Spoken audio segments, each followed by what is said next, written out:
The exclusive conversation between millionaire Elon Musk and Donald Trump, the Republican presidential nominee, is delayed as of now. The latest reports coming in say that X, formerly known as Twitter, is facing glitches in the broadcast. Seems there is some issue, but as we try to join the spaces conversation that you see on the screen, there are almost 194,000 people joined when I last checked.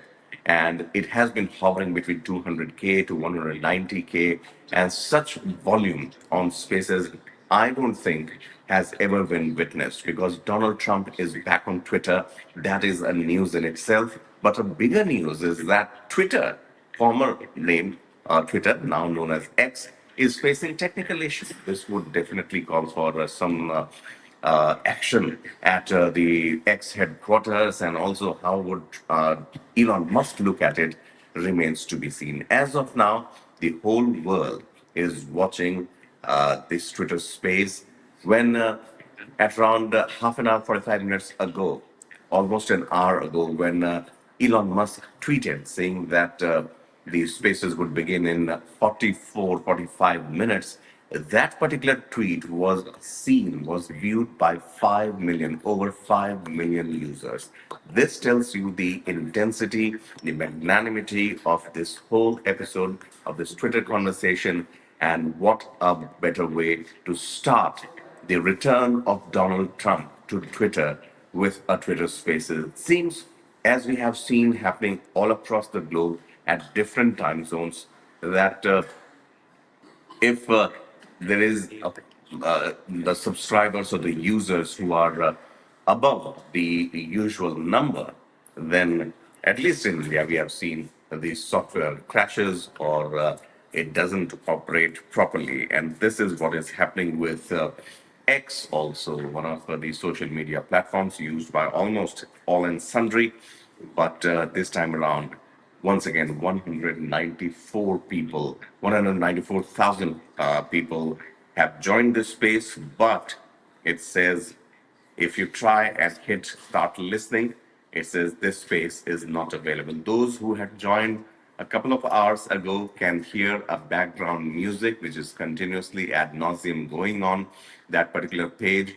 But as of now, the Spaces hasn't begun, and Elon Musk hasn't tweeted after that. He just mentioned that, at around 1 hour ago that the conversation will start around 5:30 Indian Standard Time and 8 p.m. ET. But as of now, the technical glitch that has come up, that's what has delayed this Twitter X conversation, Spaces conversation with Elon Musk.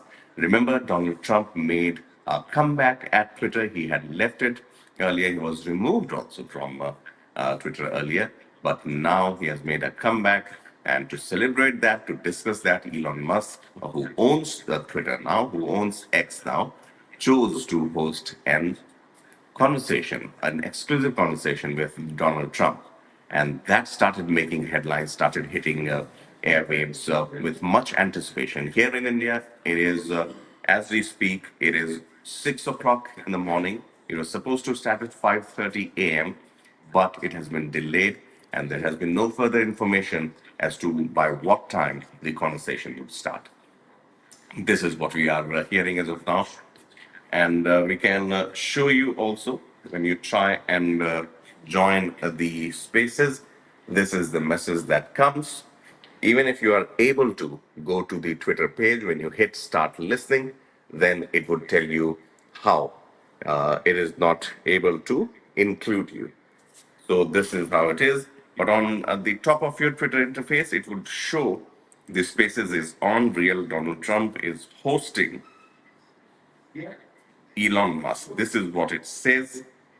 But even if you try and listen anonymously, it won't give you anything. It simply says the space is not available.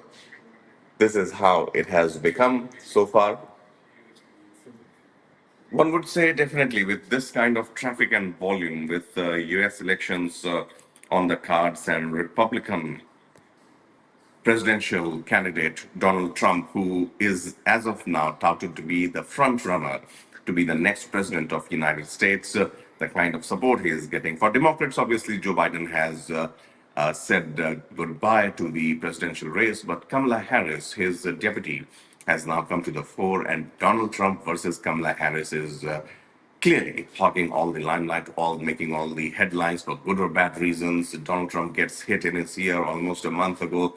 That was also something that catapulted his chances, and the way he has come back, and this comeback, once again, talking about the comeback on X, Twitter, is something that was supposed to be celebrated, supposed to be celebratory, but it seems the X platform has hit a technical glitch. At least that's what the impression is. No official comment as of now. If we go to Elon Musk's page also, he hasn't as of now so far tweeted anything else except for the fact, there we go, he has still pinned that tweet, live conversation on X with at the rate real Donald Trump and me at 8 p.m. ET. And now, 32 seconds ago, he says we will proceed with the smaller number of concurrent listeners at 8:30 ET.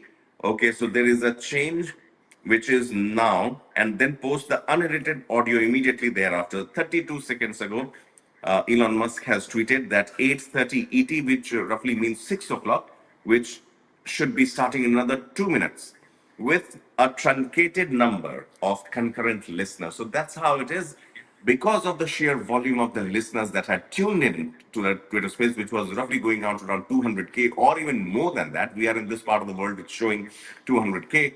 But now Elon Musk has tweeted saying we will proceed with the smaller number of concurrent listeners at 8:30 ET, Eastern Standard Time, and then post the unedited audio immediately thereafter. This is the tweet, if we can show it. Elon Musk saying that concurrent users would be reduced, they would be restricting the entry. And then, so those who have already logged in, I think they can stay 194, not beyond that. And after that, let's see what is the status of the number of users as of now.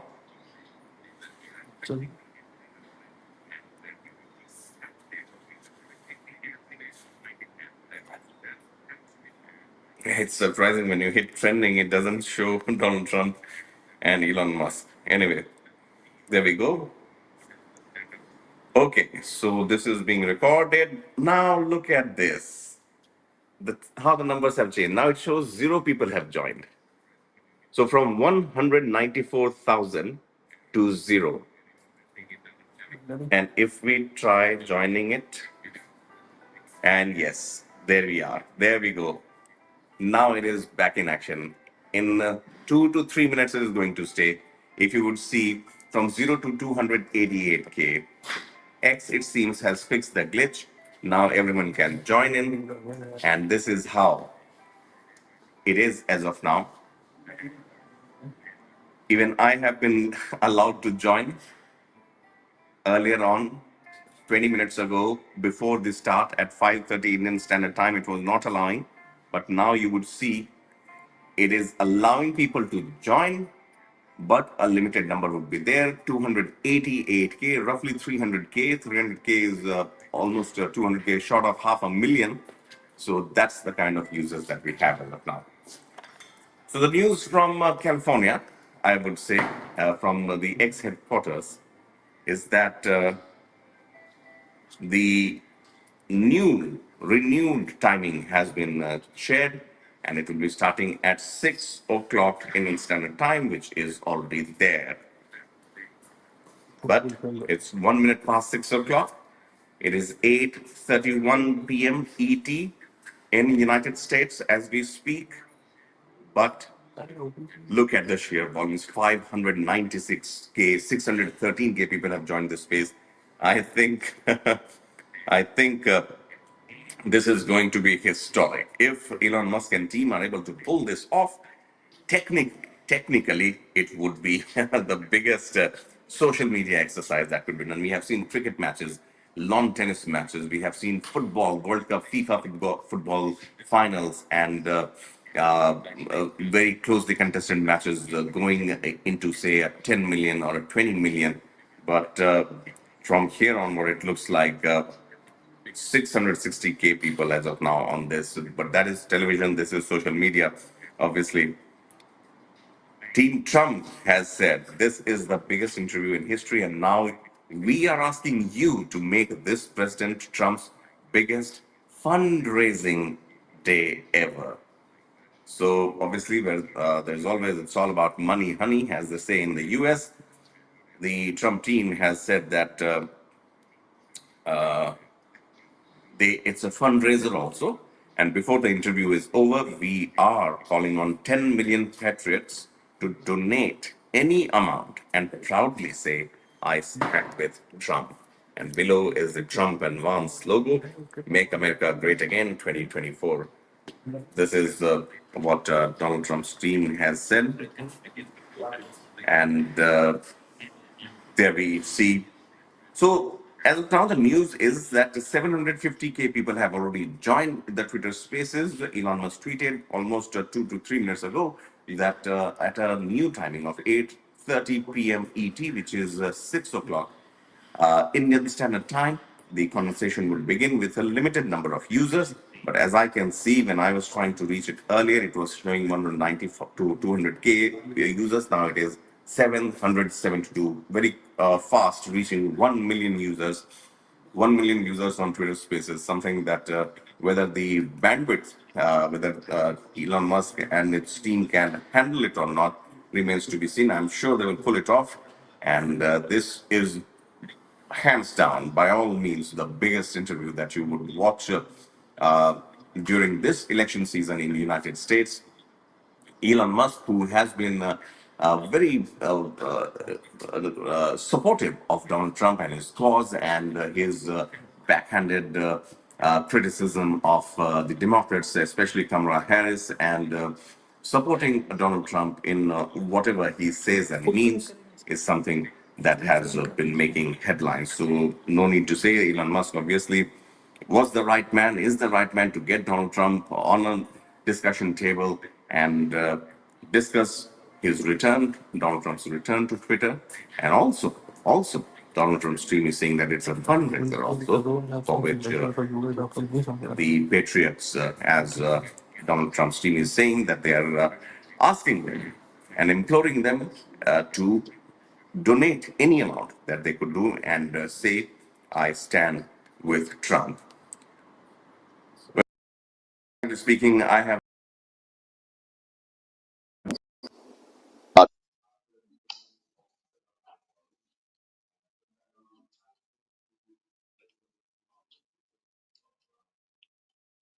directly. As I understand, only two people who would be discussing it would be Elon Musk and Donald Trump. Not possible to take, listeners or callers, and that is impossible as of now with such kind of volume, unless they choose to screen the viewers, screen the callers. 838K, 846K is the total number of people that are listening to this now.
Right. So it appears that in a few moments from now, the Twitter conversation, X Spaces, would be starting between Donald Trump and Elon Musk.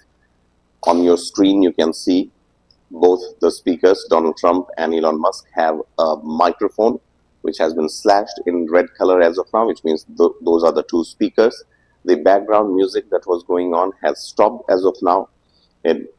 It obviously appears that with a delay of 11 more minutes, the Spaces conversation would start with a limited number of listeners, and we are also waiting, just like the rest of the world, how and when the conversation would start. Both the verified, there we are. It has started. All right, hello everyone. My apologies for the late start. We unfortunately had a massive distributed denial of service attack against our servers, and saturated all of our data lines. Like basically hundreds of gigabits of data were saturated. We think we've overcome most of that, and it's now time to proceed. But as this massive attack illustrates, there's a lot of opposition to people just hearing what President Trump has to say, and but I'm honored to have this conversation. I want to emphasize it's a conversation, um, and it's really intended to just get a feel for what Donald Trump is just like in a conversation. It's hard to catch a vibe about someone if you just don't hear them talk in a normal way. And when there's an adversarial interview, like no one's themselves in an adversarial interview. Um, and this is really aimed at kind of open-minded, independent voters who are just trying to make up their mind. Uh, and so you can understand like what is what is it just like to have a conversation. So um, uh, honored Donald, great uh, to speak. We had a great conversation yesterday. As you mentioned yesterday, if we could just record that conversation and post it, it would have been excellent. And I hope we can have something like that today. Well, I think we will. I'm pretty sure we will. And congratulations, because I see you broke every record in the book with so many millions of people, and it's an honor. We view that as an honor. And then you do want silencing of certain voices. Usually, those are voices that have something to say that are constructive, oftentimes constructive. And Yeah. so we have to consider it an honor. But congratulations on breaking every record in the book tonight. That's great. Well, thank you.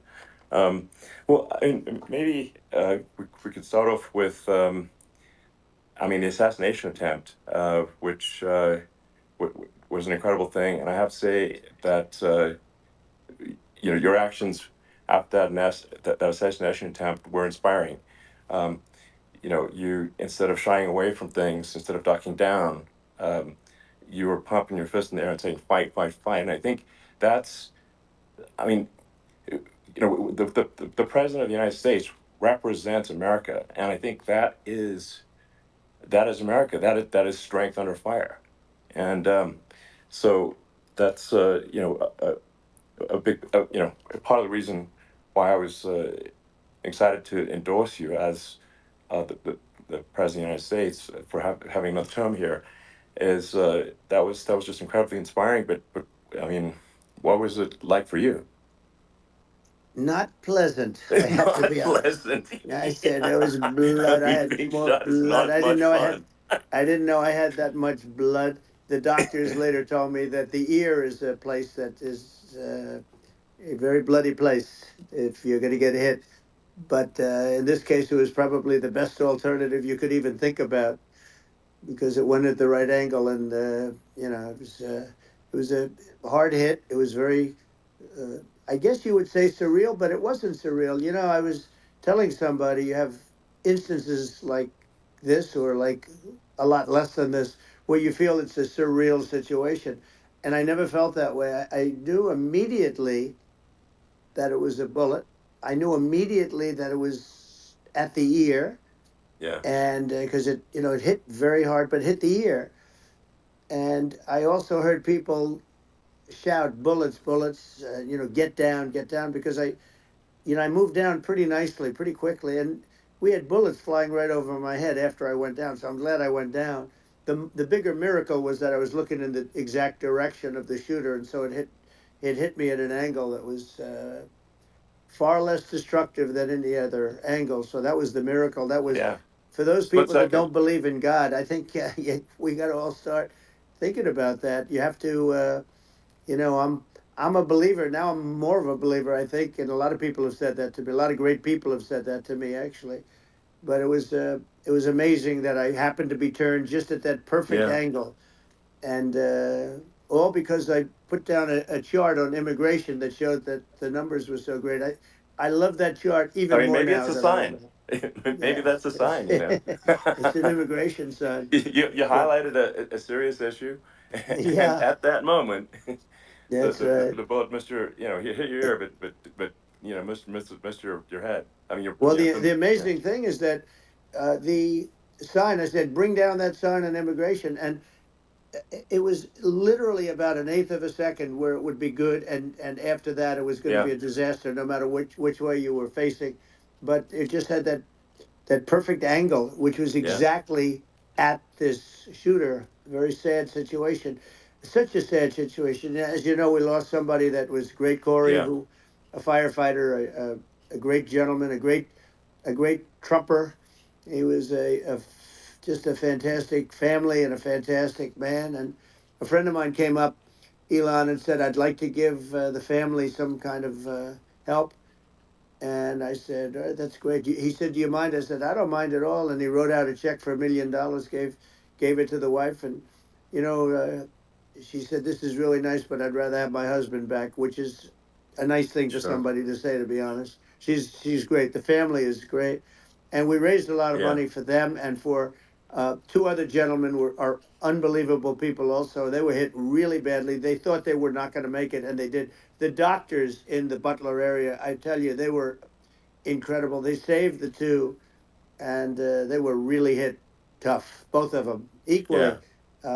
And we thought yeah, my first question was because I heard bullets flying over me. I said, "How many people were killed?" Because we had a massive crowd there, a tremendous yeah, thousands and thousands of people, and there was no land. I mean, it was all people. So I said, "How many people have been killed?" Because I knew there were other shots being fired, sure, and they said, "We don't know yet, but some people have been badly hurt." And I have to give the Secret Service sniper, they call him, or sharpshooter, but sniper, yeah, because he didn't know there was a problem. He's an extraordinary shot, obviously, and he didn't know there was a problem, and he was yeah, able to pick it all out within 5 seconds. And he used one bullet from very far away, I guess probably about 400 yards. The shooter was 130, but yeah, he was on the opposite side of the field and the podium, and he saw the smoke and the flame from the gun, immediately recognized it, and immediately took a shot. And it was one perfect shot from very far away. And if he didn't do yeah, that, Elon, he would have. I mean, if he would have, a lot of people, a lot more people could have been sure, badly hurt and killed. So yeah, I have to absolutely, take my hat off to him because that's also a surreal. He's been with them for 23 years, and yeah, he's never had anything like this. And all of a sudden, he has to act, and it's a very tough thing to sure, act and to be shooting somebody. But he saw the gun, saw the smoke, saw the flame from the gun, very far away. I obviously has very good eyes. He's got very good vision, which I assume you have yeah, to have in that particular work. But he took absolutely, aim very quickly, and they say it was approximately 5 seconds from long range, yeah, one bullet. If that didn't happen, yeah, because the shooter had a lot of bullets, he had a lot of cartridges up sure. there with him, so could Well, have been very. I mean that's clearly he was very confident in taking that shot to stop the attempted assassination. But I mean, there does seem to be, I mean, some pretty significant failings elsewhere in the system. Like, there's just no way that, like, how on earth does a shooter get on a roof 130 yards away? Um, that seems crazy. I think most people people are wondering how on earth could such a thing happen. Well, I view it as two ways. There should have been nobody on the roof. There were people, Yeah. because there were so many tens of thousands of people there. There were people that were seeing him, and there was one woman with a red shirt and Right. Trump all over I it, saw and the video. she's screaming, "That guy's got a gun!" You saw it probably. Yeah, yeah, There's yeah. a No, I guy saw the up there video. with a So, I gun. mean, So. it's like I guess, I mean, for my part, and I think probably many members of the public are wondering how the heck are, you know, basically people wondering by it, pointing out there's a guy on the roof with a gun. Yeah. And they're seeing it, but somehow it's not being addressed. That does seem Yeah, crazy. well, they're going to learn from this. The communication between the local police, who sort of had an idea, and then ultimately a man lifted himself up to the roof, could barely do it because he was pulling himself up, and Yeah, he saw the man with the gun. The man with the gun pointed the gun at him.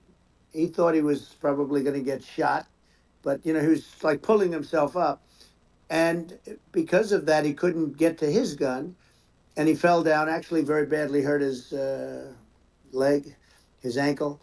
I hear very badly, okay. but he fell down, and he did. From what I understand, he did say there's a guy up there with a gun, and the shooting started very quickly after that. I think it forced the shooter to go maybe quicker. He was supposed to be a very good shot. Yeah, My sons, Don and Eric, they can't believe what happened, but they said from 130 yards, a bad shot would hit that target almost every time. They said it's like in golf, yeah, sinking a 2-foot putt. yeah. It's not a tough No, shot. it's not a long shot.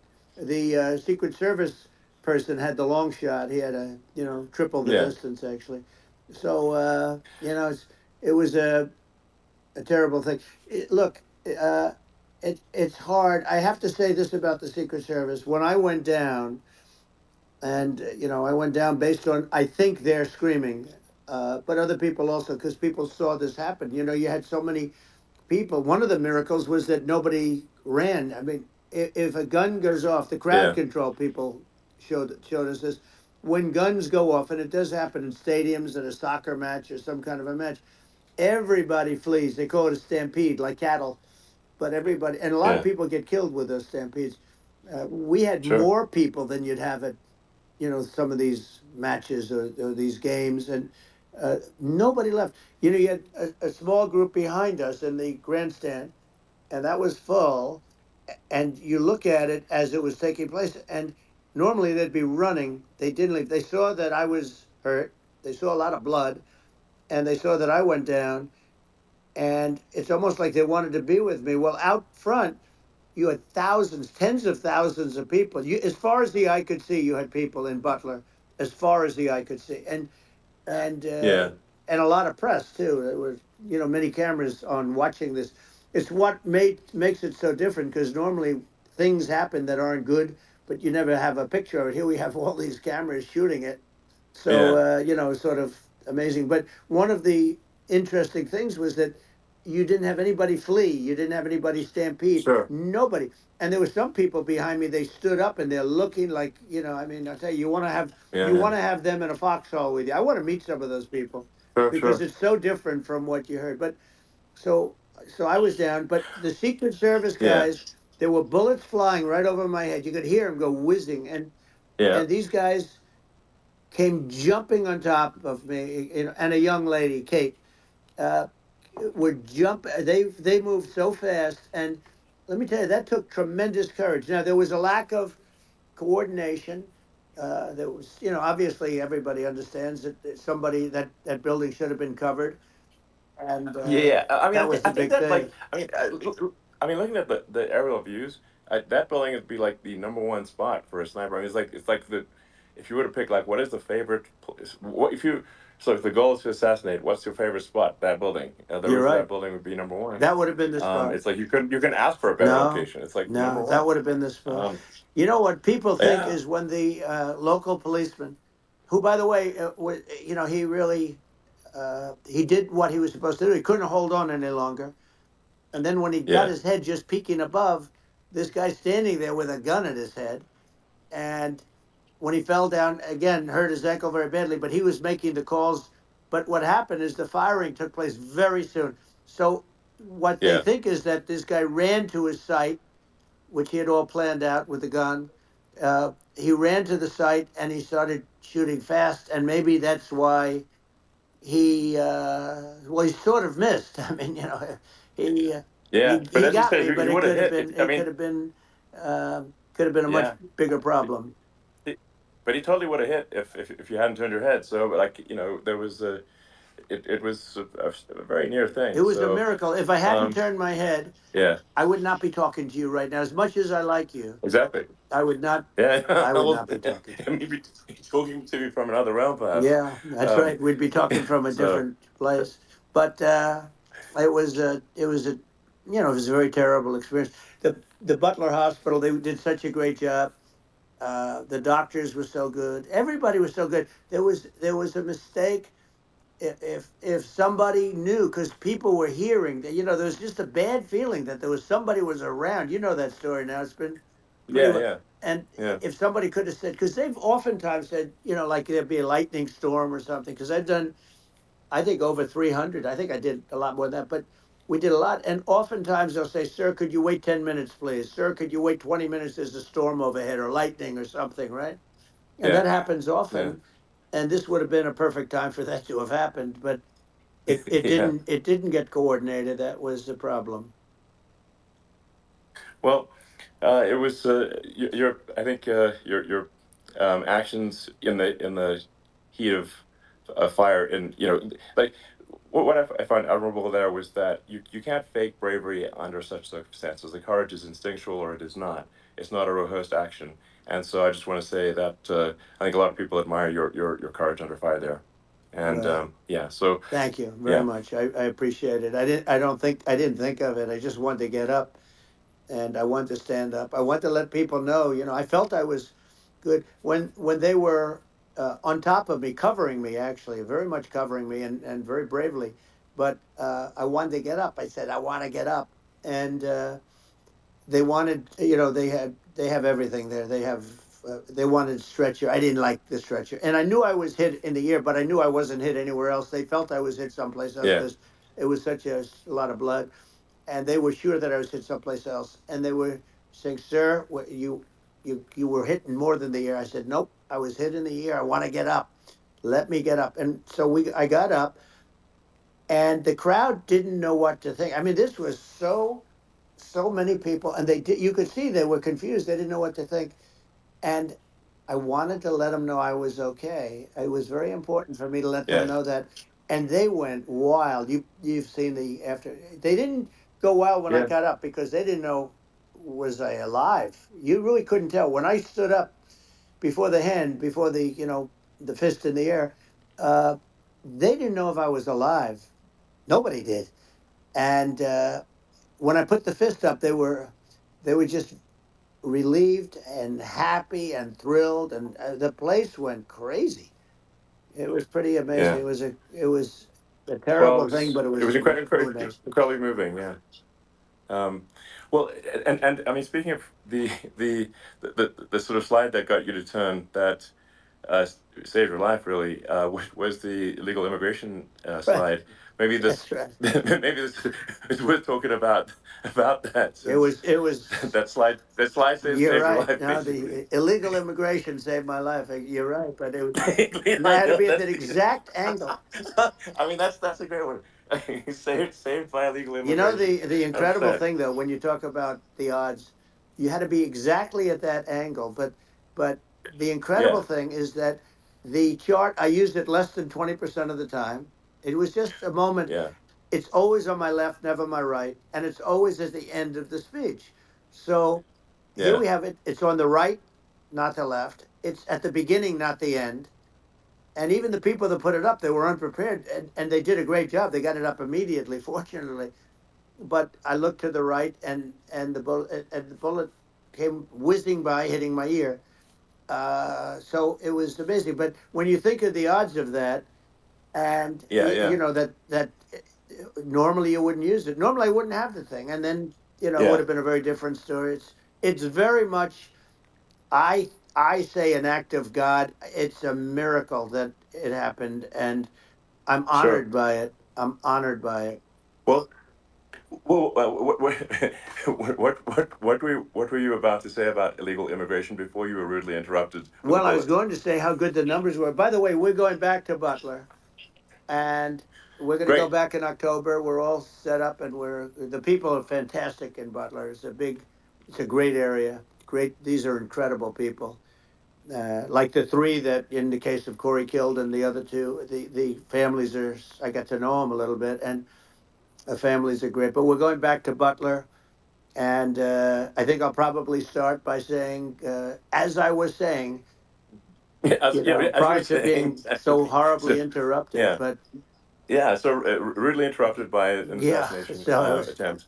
But no, but the chart, Some people have no manners. Elon, the chart was just a chart that in my last week we had the best illegal immigration numbers, meaning stopping. It was at the lowest. You've seen the chart. It's become quite a famous Yeah, chart, yeah, but that was the lowest yeah. point ever recorded. It was a really, I mean, I was very proud of those numbers. And then you see what happened with these people, Kamala and Joe. You see what happened. They just let it go. I had remain in Mexico policies. I had all these different policies that was so good. Uh, Guys like Tom Homan and Brandon Judd from Border Patrol. All these are all people that they've been on television. They says the best numbers we've ever had. We had so many different checks, catch and release in Mexico, not the United. We had catch and release in the United States. We had it in Mexico. We had so many things. We had things where if many people come in there, they have contagious diseases. We had everything passed. If you have a contagious disease, I'm sorry, but we cannot allow you into the country. So we were setting Yeah, literally records, and I all I was doing is showing that, and I use it sometimes, sure. and in this case, I'm glad I used it. I can tell you that, but there were fantastic numbers. But I'm going to sleep with that chart always. I'll be sleeping with that chart. That chart was very important for a lot of reasons. Well, I mean, would it be accurate to say that you're supportive of legal immigration, um, but but we also need to shut down illegal immigration, and especially unvetted illegal Yes, immigration, because and that's not the same as saying that everyone who's an illegal immigrant is bad. In fact, um, I think most people who are illegal immigrants are actually good, but you can't tell the difference unless there's a solid vetting of who comes across the border. Does that accurately 100%. represent your position? I say it Okay. very simply. They have to come in legally. They have to be checked Yeah. because look, Kamala was the border czar. Now she's denying it. Everything that I do, she's Yeah. saying she was strong on the border. And we're going to be strong. Well, she doesn't have to say it. She could close it up right now. They could do things right now. It's horrible.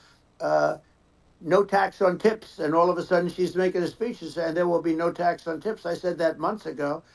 And by the way, they had just the opposite. They had not only tax on tips, but they hired 88,000 IRS agents, and many of them were assigned to go get waitresses and caddies and all of this on tips. They have a policy. They had a policy that they were really going to go after you and were really harassing people horribly.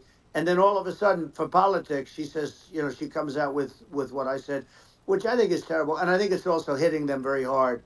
These people are fake. Now they're also saying they did a good job on the border. We had the worst numbers in the history of the world, not of our country. There's never been a country in history that has had a catastrophe like this. We've had, I believe, and I think you believe this too. You hear 12 Yeah. million, 13. I believe it's over 20 million people came into our country, Yeah. many coming from jails, from prisons, from mental institutions, or a bigger version of that is Yeah. insane asylums, and many are terrorists. And I'll tell you what, they're coming not just from South America, they're coming from Africa, they're coming from all over the world. They're coming from Asia, they're Yeah. coming from the Middle East, they're coming from countries that are uh, stupidly and horribly bombing Israel October 7th. They're coming from all over the world. And you look at, it's so sad October 7th because it should have never happened. Yeah. It's so sad when Sure. you look at Ukraine. It should have never happened. we have a defective Yeah. government. These are defective people, and they're not people that should be running it. But where you see it the best is the border, because you have millions of people coming in a month, and then she gets up and she tries to pretend like she's going to do something. She had 3.5 years, and by the way, they have another 5 months that they can do something, but they Yeah. won't do anything. It's all talk. She's No. incompetent, and he's incompetent. And frankly, I think that she's more incompetent than he is, and that's saying something because he's not too good. Yeah. No, I think it is essential to have a secure border. I mean, you're really not a country unless you have a Correct. secure border. And And uh, secure elections you too. know, absolutely secure elections. And so it's just essential to have a real border, or we can't function as a country, and our service, our central services are being overwhelmed in a lot of cities. Um, and as we were talking about earlier, I think having a legal immigration process that is smooth and efficient and done well, and speaking as someone who is a legal immigrant, and I think I mean, like one way to think of it is, who do you want on your team? Um, who do you want on Team America? And I think we want to just say, okay, we want to let in people who are gonna, be great contributors to our society and to our economy, Right. and and who do you want on the team? And it's not to say that, like in my opinion, actually, I'd say like probably most of the illegal immigrants actually are actually good, hardworking people. That's my opinion. Um, but some are not, and you just have this sort of adverse selection process where, if somebody's if somebody's like you know uh, has a career in theft or robbery, I don't understand what's taken them so long to get here, because we're in such a target-rich environment. Um, I mean, why aren't more people who have a career in, bad things coming here sooner? Because I mean, it's a piece of cake to go rob, houses in LA or New York, compared to other parts of the world. And, in a lot of places in America, if you try to stop the person who's robbing you, you'll be arrested. Yeah. Yeah. So it's insane. It's right. I mean, what's happening with crime, and our police are so good, but they're not allowed to do their job. But I have to tell you, Elon, I They're hate not. to say because it's such a downer to say it. I hate to say it. I hate it. But uh, you have a lot of people that just shouldn't be. I think it's a much bigger number than you think. They're I allowing, think you're again, right. they're Yeah. allowing people from their jails. And if you were running one of these countries where they're coming from, you would have had all of them. As an example, Venezuela, their crime is down 72%. They're taking their drug dealers, they're taking, frankly, their prisoners, they're emptying out their prisons. They're taking their criminals, their murderers, their rapists, and they're Yeah. delivering them into But the. that's what Castro did. Yeah, That well, he did on a he much smaller scale. yeah, You know, it was a much smaller yeah. scale. But this is a massive scale because this is being done worldwide. But here's what's happening: crime all over the world is down. And wait till you see the numbers that we have.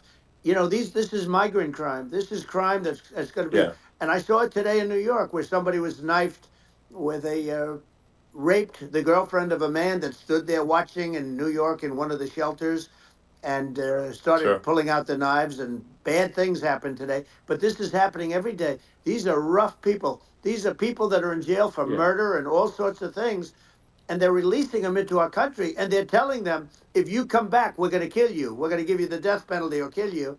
So they don't want to come back. But these are rough people. Yeah. These are criminals that make our criminals look like nice people, and it's horrible what they're doing. And she's in charge of it because now she's trying to say she Sure. had nothing to do with it, and she's such a liar because she was called the border czar the first day, and it was on the headlines of every newspaper. She's the border czar, and she never even went there. She went to one location which had nothing to do with where the problem is. She went in and out, I Right. guess, because she was getting a lot of pressure, Yeah. but Yeah. had nothing to do with the problem Yeah. is. But she was Well. the Well. border czar, and people Yeah. Yeah. can't allow them to get away with their disinformation campaign. Now she's trying to say that she wasn't. she wasn't really involved, and the whole thing is horrible. She was totally in charge. She could have shut the border down without him. He didn't know what he was doing anyway, so he wouldn't have even known Yeah, what happened. You could shut the border down; he wouldn't yeah, even know the difference. But uh, the fact is that she was border czar. But if you don't have to call her yes. that, the fact is you could just call her. She was in charge of the border, and the border was the worst Right. ever. It's simply not working. No, It's it's I mean horrible. whether it's by whether it's a question of intention or competence. Either way, we don't have a secure border, and we have people streaming over like it looks like a World War Z zombie apocalypse at times. And sometimes you got to sort of wonder, like, is it real or not? So because you see things, you're like, is it real? So I went to the border at Eagle Pass, and I saw for myself in Texas, and I was like, okay, it's real. I'm like seeing this in real time. I actually posted the video like just live. I just flew there one day and just to see, hey, is this made up or real? And I'm just seeing people stream across the border, and I have, at least the people that I saw did not look friendly. These So these are yeah, people people. can look at my video and say, hey, Yeah. these people look friendly. I don't look super friendly. So These are people that um, Elon would not be the same man if he had to walk across the street and look these people in the eye. These are rough people. These are really rough people coming across. And I know rough people. And these are people that we don't want in our country. And the caravans are coming in and they're putting and who's doing this are the heads of the countries. And you would be doing yeah, it, and so would I. And everyone would say, oh, what a terrible thing to say. The fact is, it's brilliant for them because they're taking all of their bad people, really bad people. And I hate to say this, the reason the numbers are much bigger than you would think is they're also taking their non-productive people. Now, these aren't people that will kill you. We have enough of them, but these are people that are non-productive. They are just not productive. I mean, for whatever reason, they're not yeah, yeah, workers or they don't want to work or whatever. And these countries are getting rid of non-productive people in the caravans in many cases, and they're also getting rid of their murderers and their drug dealers and the people that are yeah, really brutal people. And they're coming into our country yeah. at levels that have never been seen before.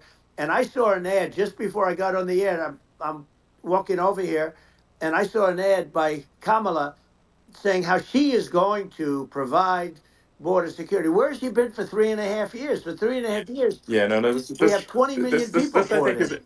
It's a terrible yeah. I thing. think this, frankly, I think this is a fundamental existential issue for the United States. And if we have another 4 more years of open borders, and it's going to be even worse with another 4 more years, it's going to be even worse than it's been for the past 3.5 years. I'm not sure we've got a country You don't have left a country at that left. point. Elon, if they get in, you will have 50 to 60 million people from all over the world, not South America only. We think of South America, we think of Honduras and El Salvador, Guatemala, and Mexico, the four. But it's not that. It's everywhere. They're coming in from Yeah, everywhere. And I had to stay in yeah, I think Mexico.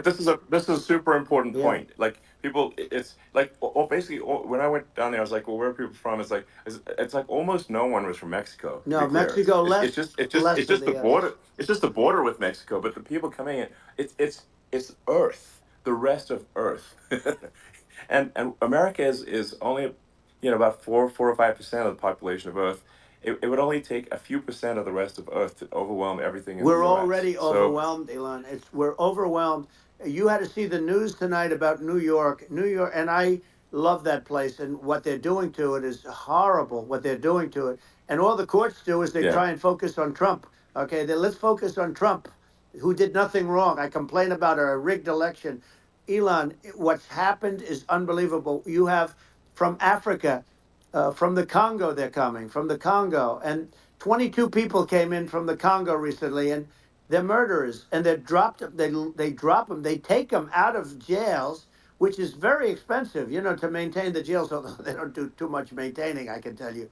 But they take them out of jails, prisons. They take them out, and they bring them to the United States. They deposit them in the United States and say, "Don't ever come back, or you're going to be executed." And they don't want to come back, but they won't come back. sure. But they're coming from Africa. They're coming from Asia. They're coming from the Middle East. They're coming from South Well, America. just They're Earth, coming from rest of Earth, everywhere. basically. And there are a lot of Yeah, really everywhere on bad Earth. ones. It's just a it's just an everywhere on Earth thing, and it's just not possible for the United States to absorb everyone from Earth, or even a few percent of the rest of Earth. It's just not possible. Well, So Elon, we're going to have that's just to yeah. finish this up. We're going to have the largest deportation in history of this country, and we have no choice. Otherwise, we're going to have a country. What they've done to our country. Think of it, with in Venezuela and in some of these other countries, crime is down 50, 60, 70, 80%. And you would be the same. You would have. Yeah, I'll yeah. tell you what. Venezuela has not gotten rid of all of them. They've gotten rid of about 70% of their really bad people. Their jails are about 50% uh, put into the United States. The same with other countries. Some Sure. are at 30%, some are at 50%. They're all different.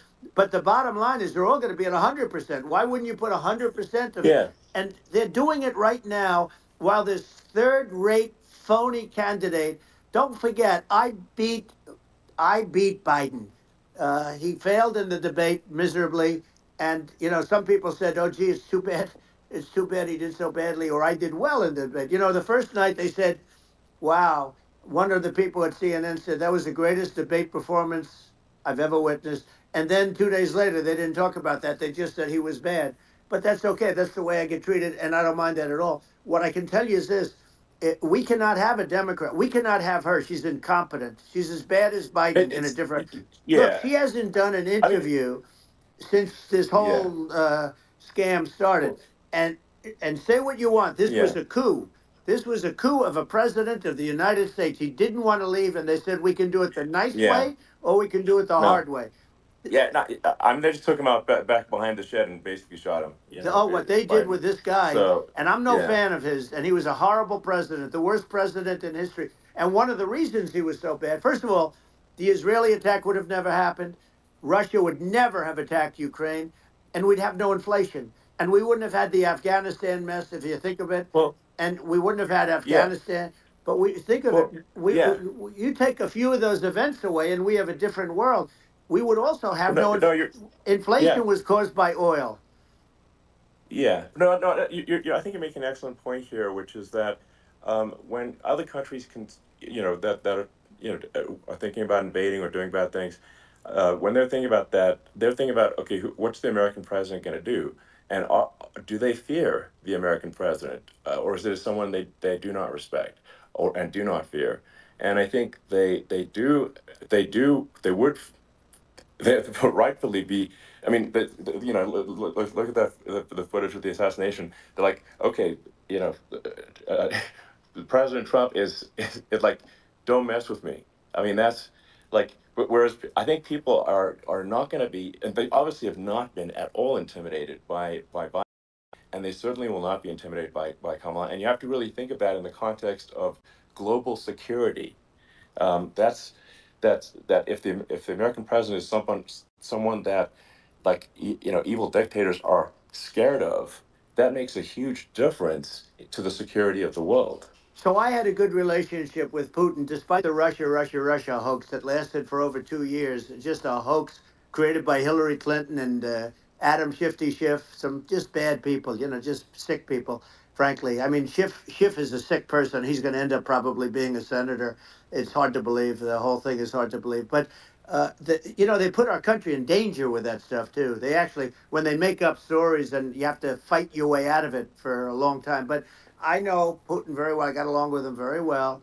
He respected me, and it's just one of those things. And we would talk a lot about Ukraine. It was the apple of his eye. But I said, don't ever do it. Don't ever do it. I shut down Nord Stream 2. That was the big oil pipeline, the biggest, I think, the biggest pipeline in the world going all over Europe. I shut it down. Biden came, and then they say, Yeah. I loved Russia. I was a friend of Putin, and I loved Russia. No, he actually said to me one time, he said, if you're my friend, I'd hate to see you as an enemy. I shut down his pipeline, the biggest pipeline. They were looking at that to Yeah. fund, and this pathetic president gets in there, and the first thing he did, one of the early things he did, is he shut down Keystone XL pipeline, which is our pipeline that would have employed 48,000 people, pipeline workers, shuts it down. that was, a massive job that Obama refused to allow. Yeah. I allowed it in my first week because it was jobs and it moved oil. And by the way, in a much more environmentally friendly way. It's underground. It's not a truck that catches on fire or a train that catches on fire. But think of it. He shut down the uh, XL pipeline, the Keystone XL pipeline. He Yeah. shuts that down and he approves the Russian pipeline, Yeah, it doesn't make any right? sense. It's like it's inconsistent. Um, Certainly but I mean, I think it's just worth emphasizing, to listeners the the immense importance of whether the United States president is intimidating or not intimidating, and how much that matters to global security, because there's some real tough characters out there, and if they don't think the American president is tough, they will do what they want to I do, know every one of and them. it puts the whole Yeah. world in danger. Elon, I know every one It's of a them, big and I know deal. them well. I know Yeah, Putin, I know President Xi, I know Kim Jong Un of North Korea. I know every one of them. And let me tell you, people will say, "Oh, this is terrible." He said, "I'm not saying anything good or bad. They're at the top of their game. They're tough. They're smart. They're vicious, and they're going to protect their country. Whether they love their country, they probably do. It's just a different form of love, but they're going to protect their country. But these yeah, are tough people at the top of their game. And when they see a Kamala or when they see Biden, Sleepy Joe, they can't even yeah, believe it. They can't believe this happened. All the stuff that you're seeing now, all the horror that you look at Israel, they're all waiting for an attack from Iran. Iran would not be attacking, believe me. When I was there, and I say it with respect because I think we would have been good with Iran. I don't want to do anything bad to Iran, but they knew not to mess around. Iran was broke because I told China, if you buy from Iran oil, it's all about the oil. That's where the money is. But if you buy oil from Iran, you're not going to do any business with the United States. And I meant it. And they said, we'll yeah, pass. yeah. They didn't buy oil. Other countries, likewise, Sure. you want to buy, you're not doing business with the United States. And they were at a point where they had no money for Hamas, they had no money for Hezbollah, they had no money for any of these instruments of terror. And it was amazing. In fact, there were articles when I was leaving, which is hard to believe, actually, especially when you look at what's happened to our country. Our country is so bad right now. It's such a different place. We were respected. Think of it. 4 years ago, we were so respected to a point where when I said don't buy oil, they didn't buy oil, but they had no Yeah, money, yeah, and Israel would have never been attacked. Zero chance. And again, I said to Vladimir Putin, I say, don't do it.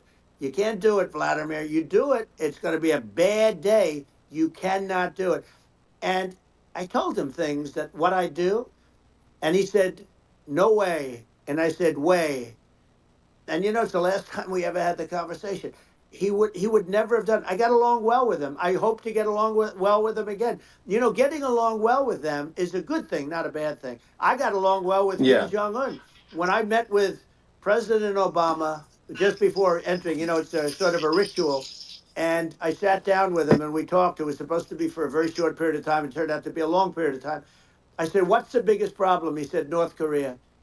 I had that problem worked out very quickly. It was nasty at the beginning with Rocket Man and all the different things, yeah. but all of a sudden I Those got a some those call. those some Oh, those were some epic tweets, by the way. yeah, they Those were were no, like they were epic. absolutely. Everything he said that he has a red button on his desk. I said, I have a red button on my desk too, but my red button is much bigger, and my red button works.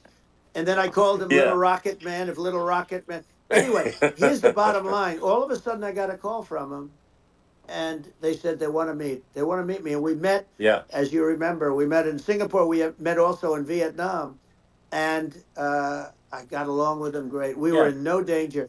But Yeah. President Obama, It's President because Obama they thought we were going to respond. end up in a Yeah, war, a nuclear war with him. And let me tell you, he's yeah. got a It's not lot of true. nuclear Yeah, stuff too. He's exactly. got plenty of nuclear. It's He can do plenty of damage. it's So, yes. I mean, it's because I mean, people like Kim Jong Un. They respond to yeah. strength, not weakness. Well, And and if you he and I project had a good strength, they relationship.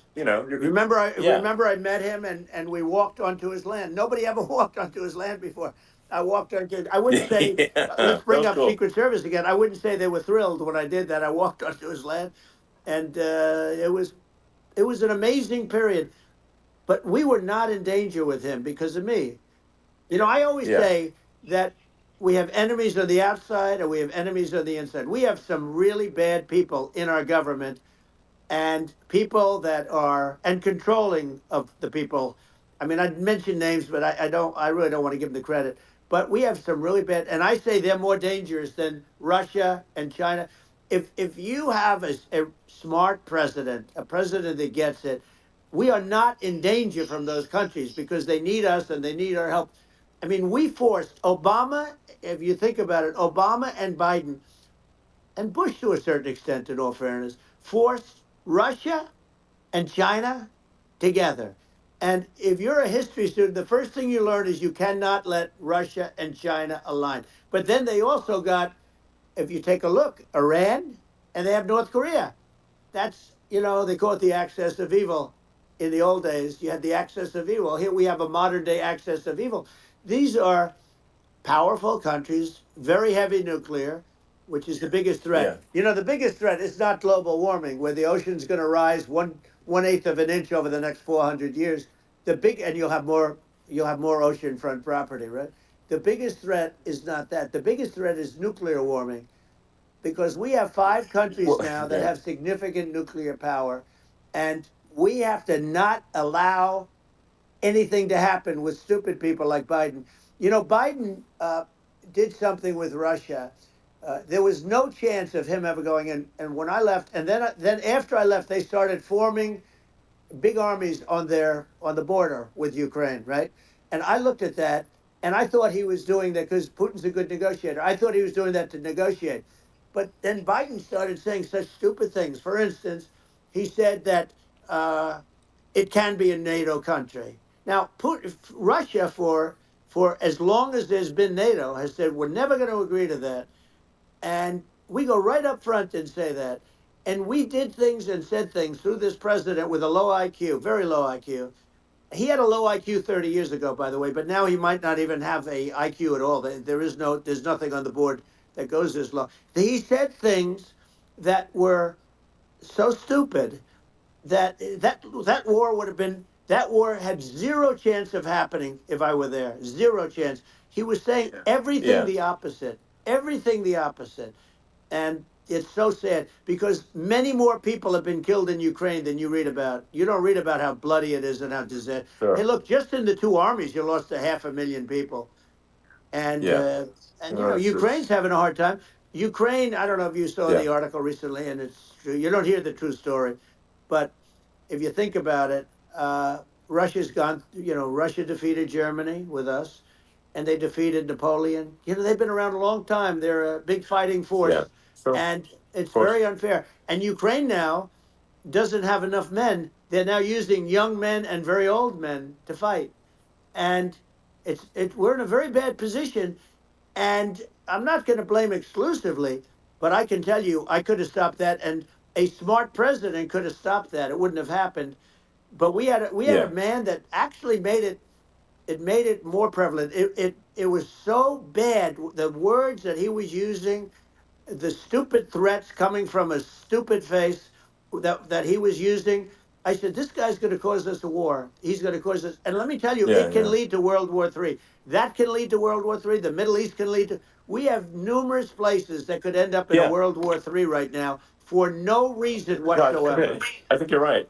I think people underrate the risk of World War III, and it's just when you're looking at the risk of global thermonuclear warfare, it's game over for humanity, and that's it's something that people have, I think, after the end of the Cold War, people have become complacent about, but they actually have forgotten that there are currently a lot of nuclear missiles that have targeting parameters for the United States from other 100%. countries. And one of the things And we're going to do is it's we're going to yeah. build an iron dome over us. Israel has it. We're going to have the best iron dome in the world. We need it, and we're going to make it all in the United States. But we're going to have protection because it just takes one maniac to start something. We're going to have protection, and we're going to have. Why shouldn't we have an iron dome? Israel has one. Some other places Yeah. have one that nobody even knows about, frankly. But Israel has it. We're going to have an iron dome. But with all of that being said, to me that's so important, the most important.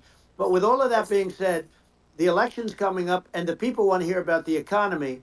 And the fact that they Absolutely, sure. can't buy groceries because they don't have enough money to buy groceries. The inflation has killed them. Food prices are up 50, 60, even 100% in some cases. And this stupid administration allowed this to happen. And it's a shame. And that's the thing that people most care about, in my opinion. They care about the border a lot.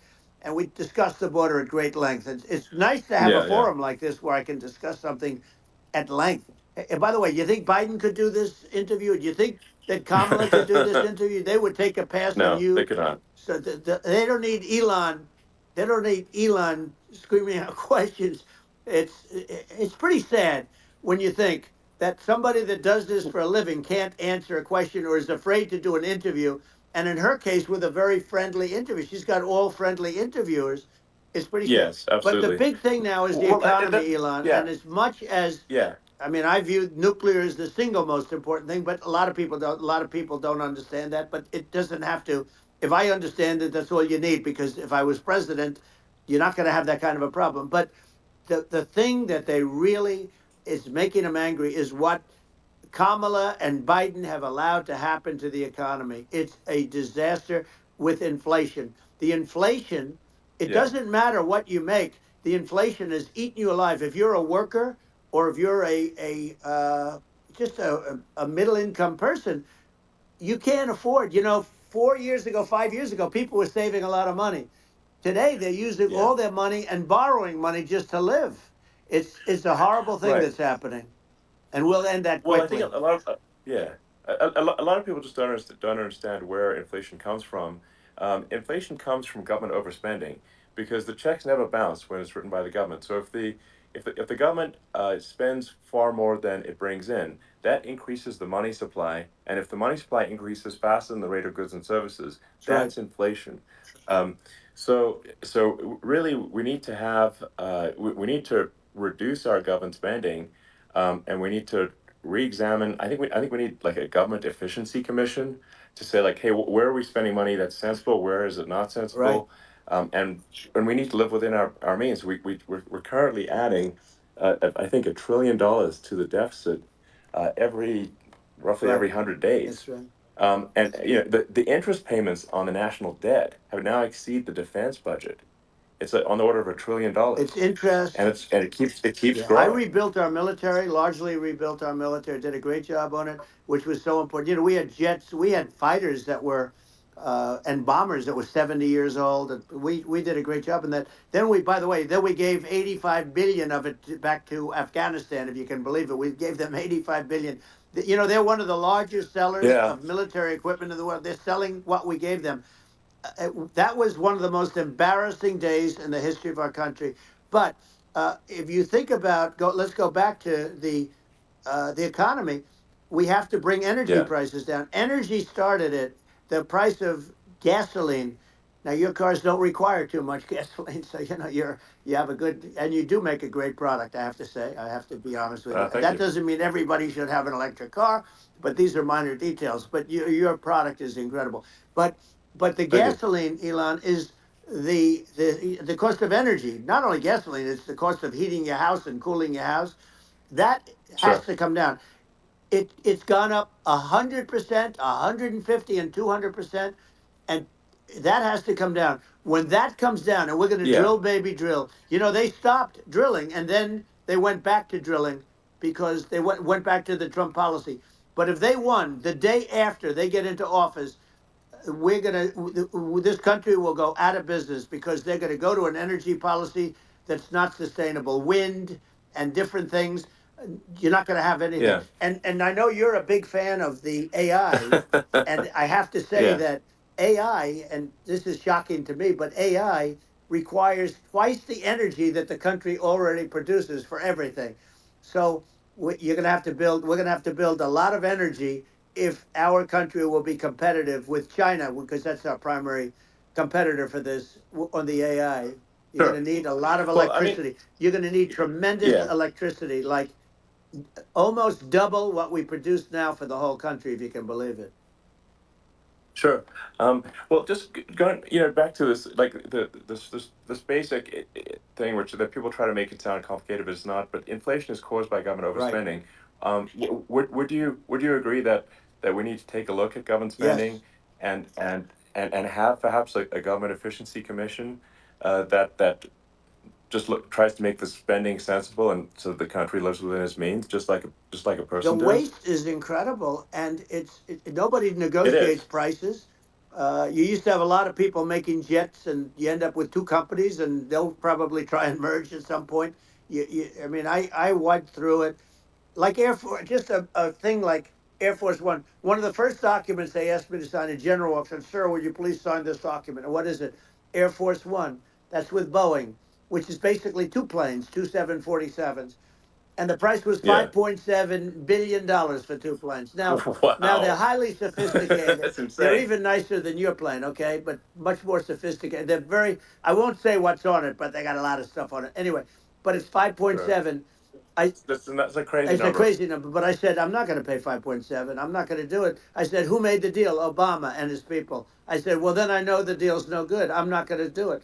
And over a course of about 4 weeks, by my saying I'm not going to do it, I got the price reduced by $1.6 billion for the exact same plane. Other than we had a nicer paint job, if you want to know the truth. But for the exact same plane, I saved one. And I said to Boeing, man, you guys must make a lot of money if you can reduce the price by that.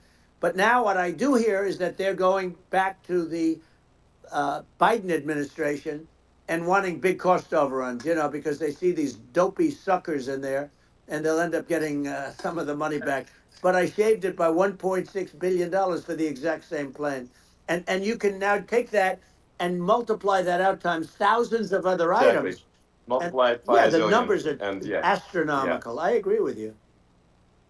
Well, I mean, if so, I think it would be great to just have a government efficiency commission that takes a look at these things and just ensures that the taxpayer money, the taxpayers' hard-earned money, is spent in a good way. I'd be happy to help out on such a commission I'd love if it. it were formed. Well, you're the greatest cutter. I mean, I look at what you do. You walk in and you just say, "You want to quit?" They go on strike. Yeah. I won't mention the name of the company, but they go on strike, and you say, "That's okay. You're all gone. You're all gone." So every one of you is gone, and you are the greatest. You would be very good. Oh, you would love it. But if you look at Argentina. Well, I'd be happy to Yeah, by help the way, out. congratulations. I Yeah. just looked at the number of people that are listening to you and I chat. We'll call it a chat. But Yeah. congratulations. This is very good. I mean, it's great. And you're an interesting character. The new head of a place called Argentina, and he's a big, Malay's awesome. he's great. And Yeah. he's a big MAGA fan, that he ran on MAGA, and he took it to an extreme too. He ran on MAGA, and I hear he's doing really a terrific job. It's called Make Argentina Great Again. It worked out perfectly. He came in, he bought a lot of hats, he brought everything, but he's doing a big job. He really cut. And I'm hearing Yeah. they're starting to do pretty well. Inflation's getting down. They had like two Yes, thousand exactly. percent, and they had inflation like not normal inflation. They had the real deal. But we're going to Yeah. have that pretty soon. We have. I think we Yeah. have the worst inflation we've had in 100 years. They say it's 48 years. I don't believe it. I think we have the worst. They Yeah. don't include a lot of the items that should be included. You know. Yeah. Well, it's just from government overspending and not spending taxpayer money Yeah. effectively, and having just like so many departments you can't even name them all, and what Malay is doing is he's cutting government spending, he's simplifying things, he's having putting in regulations that make sense, and I and we're Argentina overnight is experiencing a giant That's improvement in right. prosperity, but it's also a lesson for the United States, which is that um, Argentina used to be one of the most prosperous countries in the world. Um, Right. in the like in the 30s, 40s, and because of bad government policy, it ruined the country. And if you take Venezuela, for example, Venezuela should be incredibly prosperous. They have phenomenal reserves of everything, oil, everything, and it should be prosperous. But if the government's wrong, it impoverishes the people. And so I think we should not be complacent in the United States and thinking that and taking our prosperity for granted, because if with bad government policy, we can run the country into the ground. And that's just something people should bear in mind. Don't take prosperity for granted. Well, think of education. So we're ranked at the bottom of every list of the top 40. We're ranked number 40, number 38. Uh, Norway, Switzerland, Sweden, different countries are ranked good. Actually, China's pretty close to the top. They're a top 6 or 7, but we're ranked at the bottom, almost at the bottom, 38, 39, 40. In other words, horrible. And yet we spend more per pupil than any other country in the world. So we spend more. And what I'm going to do, one of the first acts, and this is where I need an Elon Musk. I need somebody that has a lot of strength and courage and smarts. I want to close up Department of Education, move education back to the states, Yeah. where states like Iowa, where states like Idaho, not every state will do great because states that basically aren't doing good now. You look at Gavin Newsom, the governor of California. He's terrible. He does a terrible job. So he's not going to do great with education. But of the Yeah. 50, I would bet that 35 would do great, and 15 of Yeah. them, or 20 of them will be as good as Norway. Norway is considered great. You can name them. I mean, they're so good. Some of Yeah. these countries are so good. But if you go into some of these really well-run states, we have states that don't know what debt is.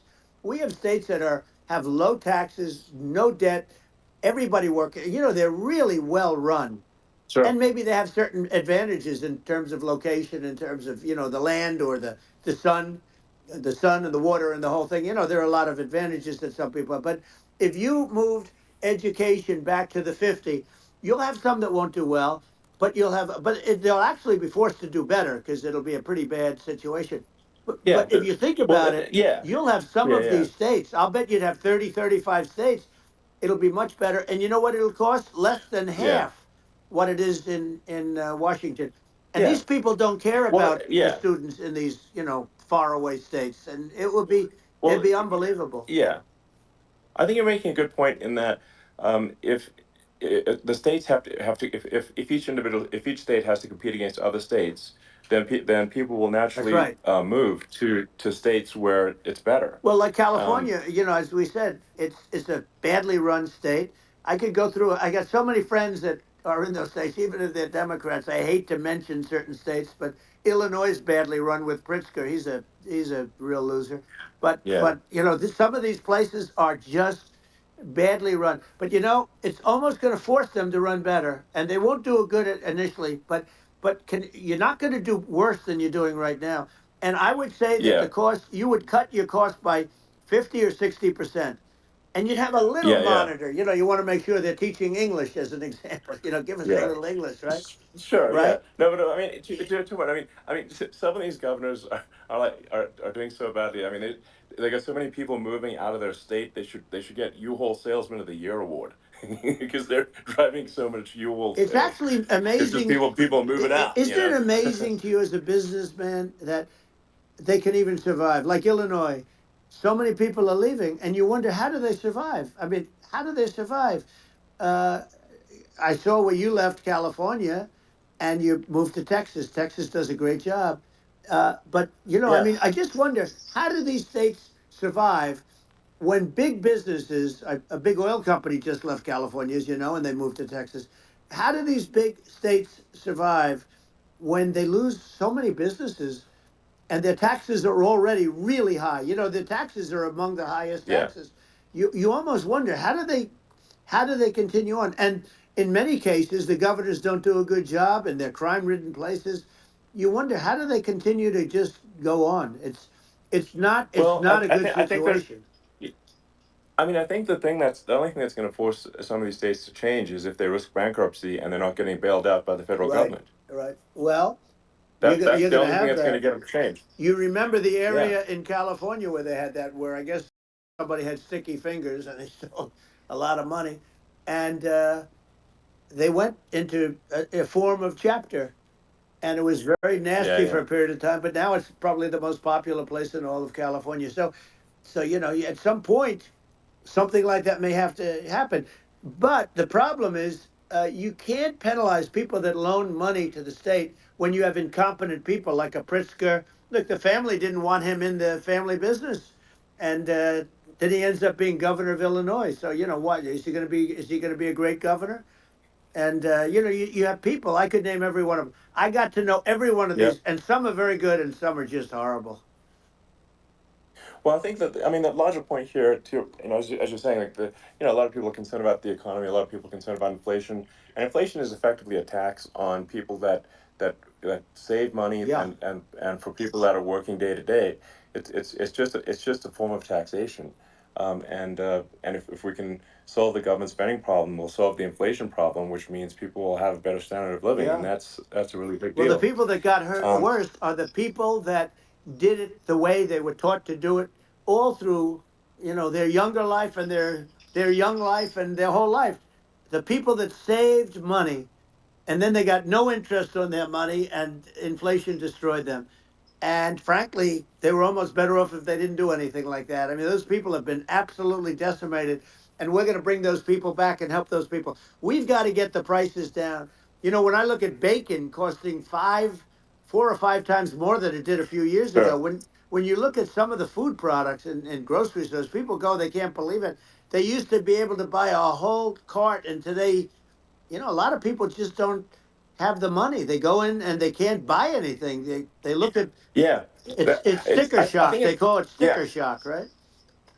I think it really just comes, like I said, I think it just comes down to really, I guess, two things, which is that if you solve government overspending, you solve inflation, which improves living Right. standards of the average person, and then if you deregulate, like have sensible regulations, so because a lot of the regulations are nonsensical and cause the cost to be extreme for no reason, but unless you've got effective deregulation. Like Reagan did a great job on deregulation in the '80s, but it's been 40 years since we had That's right. anyone really. I mean, during your administration, we made some progress, but I think uh, there's an opportunity to make, I think, radical progress with sensible regulation. Yeah. And Well, if it was Elon, we those two things, yeah, those are the big yeah deals. we set a record. We did more deregulation and more restrictions on all of the different businesses than any other president. Remember I had the rule for everyone we put in, you have to get rid of 10 or 12. And we did Yes. radical cuts on all of that, and a lot of that's being put back by this administration. And we did radical cuts on things that weren't necessary.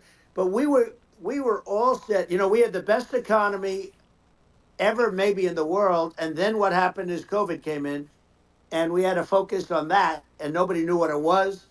And I always say I got good marks on economy, good marks on military. We knocked out ISIS. We did so many different things. We rebuilt. But, you know, I never got the credit that we really deserved on what we did with COVID. We never got the credit. But if had that not happened, a gift from China, from Wuhan, came in from Wuhan, the Wuhan labs, and I always said it, and it turned out to be right. But Yeah. had that not happened, we were set to start reducing debt. We were going to reduce taxes further. I gave the largest tax cuts, and we were going to reduce taxes still further for middle income people, not only businesses. But we did it for Sure. businesses because they're the ones that's why we had the great job numbers. But we were set to really start reducing debt. And, you know, we're sitting on the biggest pile of liquid gold anywhere in the world, bigger than Saudi Arabia, bigger than Russia. And we were going to drill, and we were going to make so much money. We were going to supply Europe with oil. I had stopped the Russian pipeline, and we were going to supply them with oil and gas. We were going to make a fortune. And then the COVID came in, and we really had to divert. Then what happened is when they came in, you know, we kept a lot of businesses alive. If I didn't do what we did, we would have had a 1929 type depression. But the problem is when Biden came in, he got trillions of dollars and just started spending it stupidly. You didn't need it anymore. You know, we got over that bad period where everybody was dying and feeling, you know, it was just not a good period. Interestingly, you know, during his administration, many more people died during his administration of COVID than during my administration, and we really got the brunt of it. But people don't realize more people died during his administration than ours. But it diverted us from doing what I wanted to do.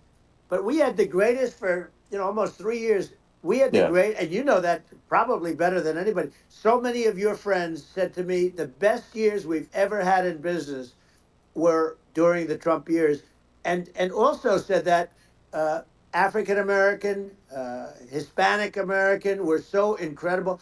They were having the best Asian American women, men, young people without a diploma, young people that graduated from the best colleges, from MIT, from the Wharton School, from all of the great colleges, Harvard.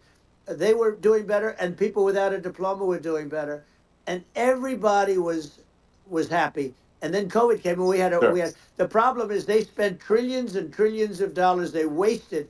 They shouldn't have taken any money, and we wouldn't be having inflation right now, which is killing our country. Yeah, yeah. Yeah, absolutely. I mean, I should probably say something about like maybe my views on climate change Yeah, and oil and gas, because I think I'm probably different from what most people would assume, because my views are actually pretty, I think, moderate in this regard, which is that I don't think we should vilify the oil and gas industry and the people that have worked very hard in those industries to provide the necessary energy to support the economy. And if we were to stop using oil and gas right now, we would all be starving, and the economy would collapse. So it's I don't think it's right to sort of vilify the oil and gas industry, and I the world has a certain demand for oil and gas, and it's probably better if the United States provides that than some other it's true. countries, and it would help with prosperity in the U.S. And at the same time, obviously, my view is like we do over time want to move to a sustainable energy economy because eventually you do run out of. I mean, you run out of oil and gas. It's not there for. It's not infinite. Um, and there is some risk. I think the risk is not as high as a lot of people say it is with respect to global warming. But I think if you just keep increasing the parts per million in the atmosphere long enough, eventually it actually simply gets uncomfortable to breathe. People don't realize this. If you go past 1,000 parts per million of CO2, you start getting headaches and nausea. And so we're now in the sort of 400 range. We're adding, I think, about roughly 2 parts per million per year. So I mean, it still gives us. So what it means is like we still have quite a bit of time, but so there's not like we don't need to rush and we don't need to like stop farmers from farming or you know uh, prevent people from having steaks or Right, basic stuff right. like that. Like you can leave the farmers alone, I agree. in How my opinion. crazy is that where I mean, you have farmers that are not allowed to farm anymore and have to get rid of their cattle and the whole world is yeah, a that's little silly. crazy, but it's largely taken its lead from us. I do say though, I've heard in terms of the fossil fuel, because even to create your electric car and create the electricity needed for the electric car.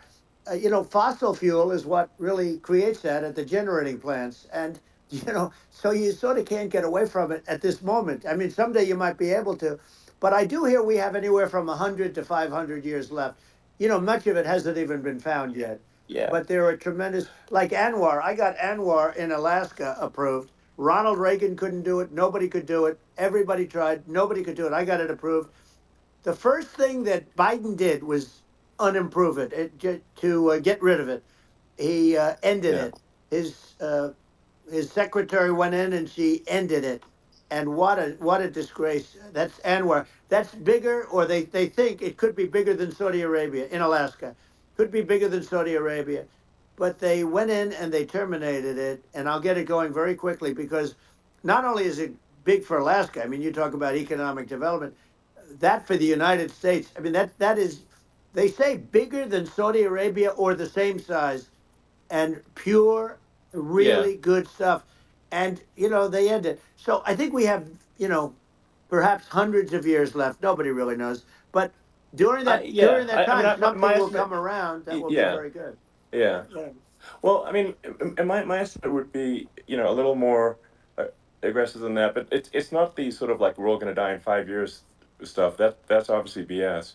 Um, but I mean, my view is like if you just look at sort of the parts per million that increments every year, you get sort of 2 or 3 parts per million every year of CO2.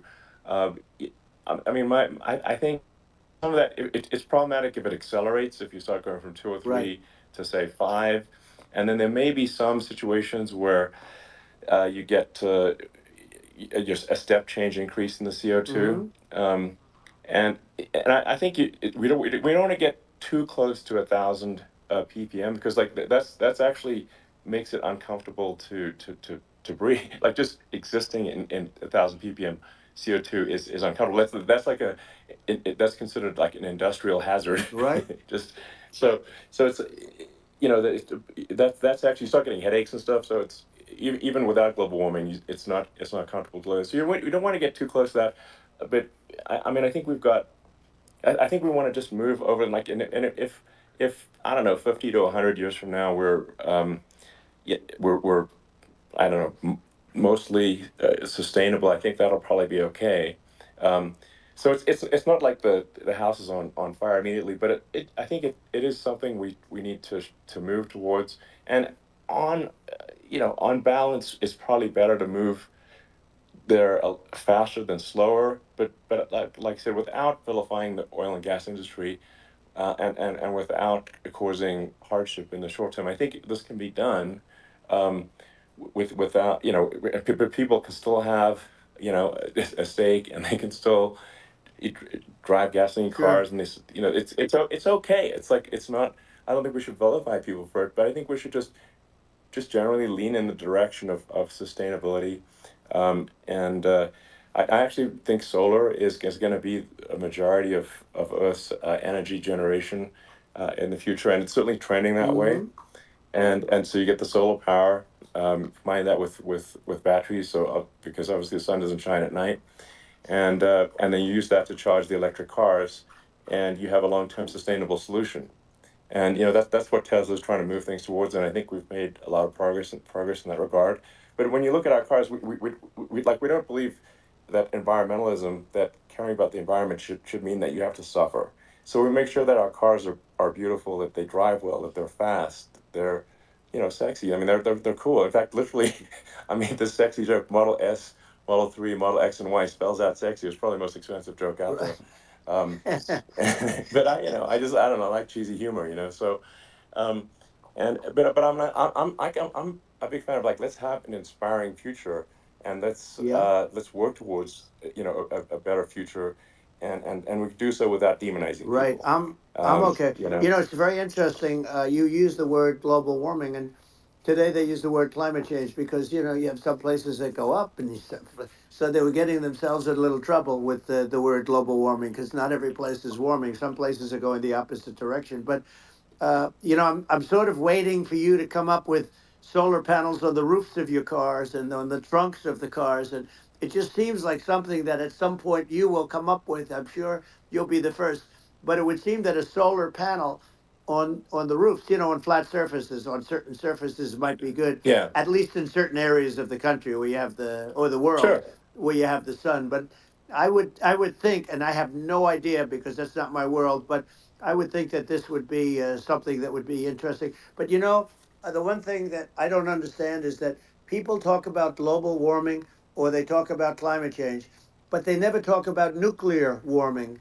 And to me, Sure. that's an immediate problem because you have, as I said, 5 countries where you have major nuclear, and probably some others are getting there, and that's very dangerous. That's where you need a strong American president because you don't want to have this proliferation. But you have 5 countries and getting more. China is much less than us right now, but they're going to catch us sooner than people think. They're way lower. Russia and us are number one, and I mean, we're sort of tied. And China is far behind, but they're developing at a level that you're not surprised to hear very fast. They'll end up catching up, maybe even Yeah. surpassing. But to me, the biggest Yeah. problem is not uh, climate change. It's not, and everything's a problem, but it's degrees. To me, the big problem is the nuclear power. The power of nuclear is so great. And when I talk Yeah. Yeah. about Nuclear power is underrated. It's I'll awesome. prevent World War Yeah. III, I will. But the truth Okay. is that you have to because this is no longer army tanks going back and forth and shooting at each other. This is Yeah. a level of destruction and power that nobody's ever seen before.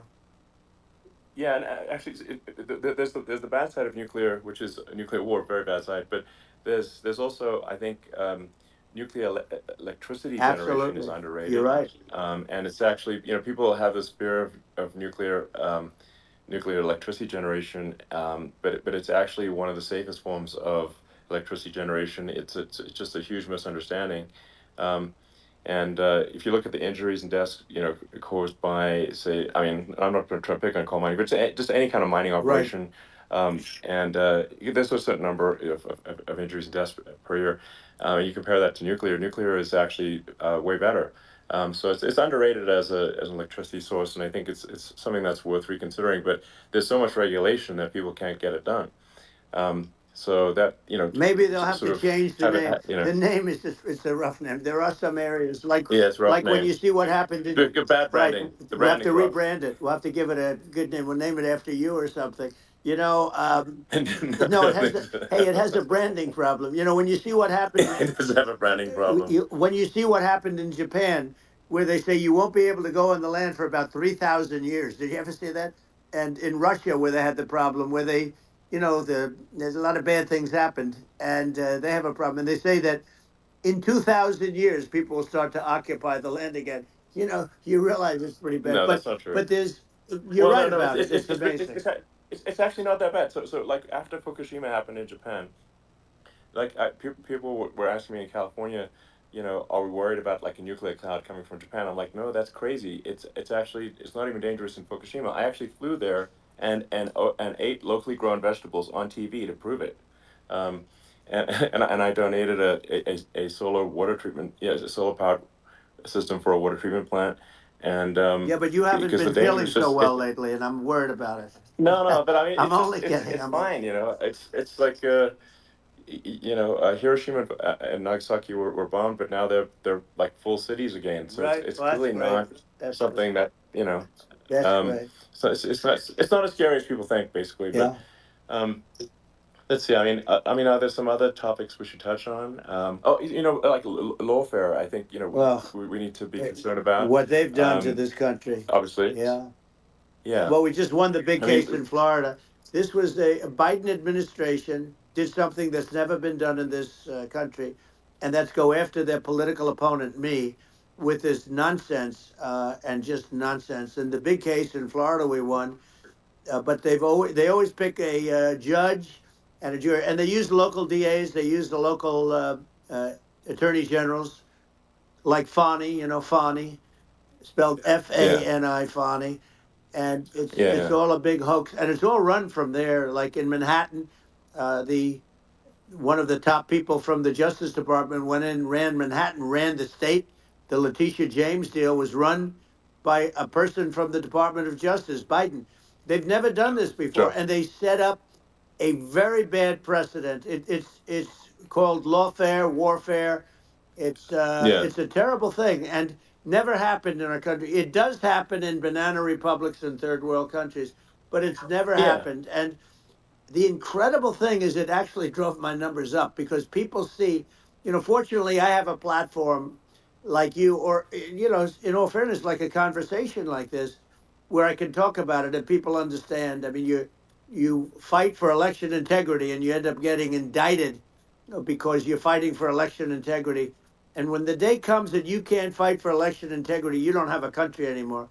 So what yeah, happens is they went after their political opponent, me. Now Biden's, close to vegetable stage, in my opinion. Okay, I looked at him today on the beach, and I said, why would anybody allow him? The guy could barely walk. Why would anybody allow him? Does yeah, he have a political advisor that thinks this looks good? He thinks this looks good because it looks so bad, and it's ridiculous. I mean, and he's been doing right, that right, for a long time. He can't lift the chair. The chair weighs about 3 ounces. It's meant for children and old people to lift, and he can't yeah. lift it. The whole thing is Well, crazy. he's clearly not, I mean, he's clearly like we just don't have a president right You now. don't That's have a just obviously the president, and she's case. going to be worse than him Um, because she is a San Francisco liberal who destroyed San Francisco, and then as Attorney General, she destroyed California. You talk about location, and we're talking about the sun and the water and all. There's nothing better than California. She has destroyed that. She was the original DA. She was the original in San Francisco. She was the original Attorney General in California. What she has done to California is, well, you know better than I do. You just left California for a lot of those reasons. And what she's done with crime, with with cashless bail, where you kill somebody. I mean, we have states there you kill somebody and they let you out right away. I mean, you don't have to even put up, and then they never find the people unless they kill again, and then they let them out again. Our Yeah. country is becoming a very dangerous place. And she is a radical left San Francisco liberal. And now she's trying to protect. Now she's looking like she wants to be more Trump than Trump, if that's possible. I don't think it's possible, but she wants to be more Trump than Well, Trump. yeah. I want a wall. I I want, think that's you know, she yeah. wants to release all the Yeah. prisoners that are in detention, and some of these guys are really bad. Right. That just came Yeah, I out just saw today. that. She Yeah. doesn't want to build the wall, even though the walls work. Walls and wheels. You know, in your business, everything you do is obsolete. Almost, well, not the tunnels, but everything is obsolete. Even your rocket ships, they're like a month later, they're obsolete. You find a better way to. The only thing that's not obsolete is a wall and a wheel. And the wall, you know, I built hundreds of miles of wall, and that's why we had such good numbers. I was going to add Yeah. 200 miles. We bought it. We could have flipped it up in 3 weeks, and they sold it for 5 cents on the dollar. That meant I said, "Wow, that means that they actually do want to have open borders." She wants to have open borders, and now she's going like she's tough on the border. It's such a lie. Yeah, this is simply not true. Yeah, This is simply no, not and true. everybody Yeah, knows it's it's simply not not true. true. It's a disgrace that she can Yeah. say it. No, I mean, obviously, what's happening sort of overnight is they're rewriting history and making Kamala sound like a moderate when in fact she is far left, like far Worse left. than Bernie Um, Sanders. She is considered more yeah, liberal by far than Bernie Sanders. She's a radical left lunatic. And if she's going to be our president, very quickly, you're not going to have a country anymore. And she'll go back to all of yeah, the things that she believes in. She believes in defunding the police. She believes in no fracking, zero. You don't. Now all of a sudden yeah, she's yeah, saying, no, I will. I really want to see fracking. If they got in, the day she got in, she'll end fracking. And by the way, if people didn't think that, the lunatics that really believe in that, uh, they won't vote for her. You know, like like the yeah, Palestinians and Israel. She is so anti-Israel, and she's bad for both. Biden actually did something that was impossible. Both sides hate him. You know, both sides. That was a hard yeah. thing to do. Unification. Yeah, no, no. I mean, Netanyahu came to give a talk to a joint Senate and House sitting, and I was there, and Kamala stood him up. What does that say? I think Um, it's highly that's disrespectful. And I say, if you're a Jewish person or if you believe in Israel, if you're a person that, you know, is a very pro-Israel, if you vote for her, it's worse than Biden. And Biden was bad. But if you vote for her, you ought to have your head examined. And you see tonight, I mean, as we're doing this, I'm seeing reports coming that they expect an attack tonight or tomorrow from hundreds and maybe thousands of rockets. You know, their Iron Dome, as they call it, as we all call it, but their shield that they build, that can be swamped. We'll use the term that's yeah, appropriate, swamped. But they yeah, swamp it by shooting enough missiles. You know this better than anybody. By shooting enough missiles, sure. they can't defend themselves. You know, they just obliterate the whole Yeah, place. And that's what some people think they're looking to do. And we have no leadership. There's no respect for the United States of America with these people. And I'm telling you, yeah, she'll be worse than him. A believer yeah. No, in I being think you're right. radical left, and he wasn't. I think you're right. I mean, you really, it's important for the public that may be listening to this to look at Kamala's track record, before the last like month, and say, is that a track record you agree with? And I think if you're an independent moderate, you definitely would not agree with it, because it is her behavior has been far left, and we're seeing just an overnight propaganda attempt to rewrite history and make it sound like Kamala's moderate when she in fact is not moderate. Well, So I her think running that, mate approved, signed into legislation, tampons in boys' bathrooms. Okay, Now, Yeah, that's yeah, all I that's have to weird. hear. Tampons in That's boys' weird. bathrooms. And that means she believes Yeah, in that too. I mean, yeah, that's she not picked this okay. guy because he was the closest to her. A lot of people thought she'd pick sort of the opposite, but she picked an anti-Israel radical left person. But she is far worse, they say, than Bernie Sanders. If we have her as a president, if we have a Democrat at this moment as a president, I don't think our country can survive. I think it's a massive. I think we're in massive trouble, frankly, with the Kamala administration, and that's my honest opinion. Um, and uh, and I think really it's essential that you win for the good of the country for this election. And I mean that's I'm just stating my opinion.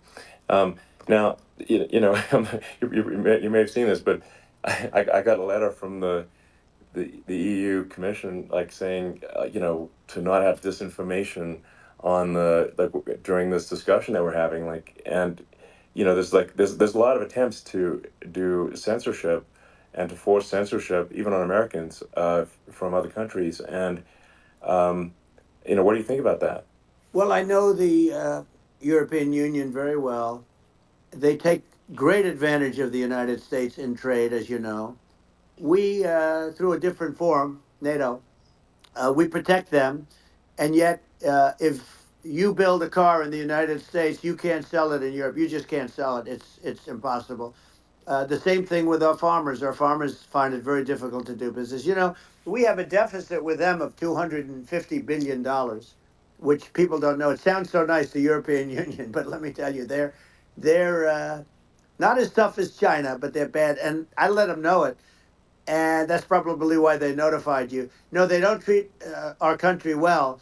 We defend them, you know, with Ukraine. So we're in for 250 billion, and they're in for about 71 billion, and they have the same size. It's if you add up the European nations that you know, in terms of an economy, it's about the same size when you say as us, and they're in, Yeah, and they're in much greater risk. They they're right there. We have an ocean separating us from, in this case, the enemy would be Russia. It used to be for the yeah, Soviet Union, but let's assume they're close enough. And what happens is uh, they're in for 70 something million. I think even less than that, billion, and we're in for about 250 billion, and it could be a lot higher than that. And I say, why aren't you going to equalize? Why aren't they paying what we're paying? And they're in much more, you know, it's much more important for them because of the fact that, you know, they're right near there. I mean, they're all sort of in that location. We're not. But yeah, they should, and I did it with NATO.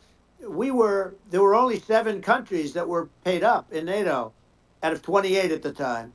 And the United States yeah, was the United States was subsidizing NATO, tremendously subsidizing NATO. And I said, I went yeah, in and I said, you yeah, got to pay up. If you don't pay up, we're not going to defend you any longer. I took a lot of heat, but you know what happened? Billions and billions of dollars came flowing in, and you yeah. know, I think a lot of the public isn't aware of the fact that the United States pays a disproportionate share of the NATO expenses, and then we get even though taken advantage of on trade. So think yeah, about it. well, I mean, the point of NATO is defending Europe, and it's you know, it's like then okay, well, why is the United States paying disproportionately more to defend Europe than Europe? That doesn't make sense. That's unfair, and that is an appropriate thing to address. Well, you know, Um, when you talk about so cost cutting and savings and everything else, I mean, honestly, look, there's nobody that feels worse about the Ukraine situation than I do because I know it would have never happened. I know Zelensky. He was very honorable to me because when they went with the Russia hoax and they said I had a phone call with him, he said it was a perfect phone call. It was a great phone call. He could have grandstanded and, you know, said, oh, he was very threatening. He said, no, it was a very nice phone call. I called him up to congratulate him on his win, and you end up getting impeached because these people are yeah, yeah, lunatics. You know, I was talking about the difference from the people within and the enemies on the outside. In many cases, the people from within are more dangerous for our country than the Russias and the Chinas. If you have a smart president, you're not going to have a problem with them. You're going to do things. yeah, Now, they've taken advantage yeah, of us absolutely. incredibly, but you're going to do things with the right person. Yeah, well, I think it's obvious that you're a believer and an advocate of free speech, because during your first term as president, you were attacked relentlessly every day, often very unfairly with with false attacks, and you didn't try to shut down the media. You didn't try to uh, inhibit their freedom of speech, and I think that says a lot. Well, the good thing is that you and I have, and some people, very few, we can get the word out. Although sometimes it's hard because they don't want to print it. Like we're having a great conversation right now. Kamala wouldn't have this conversation. She can't because she's not No. smart. She's not a smart person, by the way. She can't have this conversation. And Biden, we don't even have to talk about it. I mean, he couldn't have this conversation. He would have given up on the first half of a question. He would have walked out. He would have said, "Where am I? Where am I going?" So anyway, but Yeah, no, he wouldn't have this. that's true. Not a lot of people would have this conversation, but we cover a lot of territory. But the beauty is that we can have a conversation, and Yes, you I'm can actually able have a to get it out conversation. without because I get treated unfairly This by is a the really press. big point. You can actually have a conversation with you, Yeah, it's nice, isn't it? and you can't have a conversation with Biden or Kamala. It's like not. It's not possible. That's Um, it's so this is like talking to an NPC. So no. it's just Well, impossible. but think of it. We need a man or person who's unbelievably sharp in order to stop all the nuclear danger and all the dangers that I'm talking about. And I got along with all these. I got along with Kim Jong Un. We had dinner, we had everything, and he really liked me, and I got along with him really well. By the way, he's the absolute boss over there. A lot of people said, "Oh, do you think you really?" That's for Let me sure. tell you, I saw things that you don't want to know about. He is the boss. But we had a good relationship, and he doesn't like Biden. He considers him a stupid man. He said he's a stupid man. Well, at least he speaks his mind. But in this country, you're not sort of allowed to say it. But I guess you are. You should be allowed to say it if Yeah. it's true. But we need smart people, and we need people that have an ability to lead. And she doesn't have that ability. Can you imagine? Now Yeah. Chairman Xi very well. Can you imagine her and him negotiating, or No, it's even silly. It would be standing silly. together? It is the whole concept Yeah. is ridiculous. She is terrible. She's terrible. But she's getting a free ride. I It saw a would. picture of her Yeah. Yeah. on Time magazine today. She looks like the most beautiful actress ever to live. It was a drawing, and Yeah. actually, Yeah. she looked very much like our great first lady, Melania. She didn't look. Yeah. She didn't look like Camilla. That's right. But of course, she's a beautiful woman. So we'll leave it at that, right? Yeah, well, maybe like I think part of what people in America want to, people in America want to feel excited and inspired about the future. They want to feel like the It's future is true. going to be better than the past, and that America is going to do things that are greater than we've done in the past, reach Right. new heights that make you proud to be an American, and excited about the future. Um, They want the and I American think dream this, back. They want the American dream back. More important than anything else. It's like you don't have that today because the people they've been just sucked. They see incompetent people running our. You know, the Biden thing is very interesting. People just found him to be incompetent, and when I debated him, I was like, "Is this for real?" It was Yeah, it was just absurd. But I think there are like some grand projects that we could do. I mean, I think like we could build a base on the moon. We could send American astronauts to Mars. We right. could build high speed Yep. connections that are more advanced than anything else in the world between our cities, so people have fast transport. Um, it's possible to solve traffic with tunnels. That's right. We already made great progress in Vegas doing that, and and just do things that are exciting and inspiring and make the future feel like it's better than the past. Well, I did in Uh, Vegas, and I'll tell you, it was amazing. I got to see. I took a big glimpse at it, and it's incredible. It's incredible, and you could do that all over. You could do that all over. It's deep. yeah, You don't that's even need much structure. Assuming you're in the right areas. no, it's straightforward. It's amazing.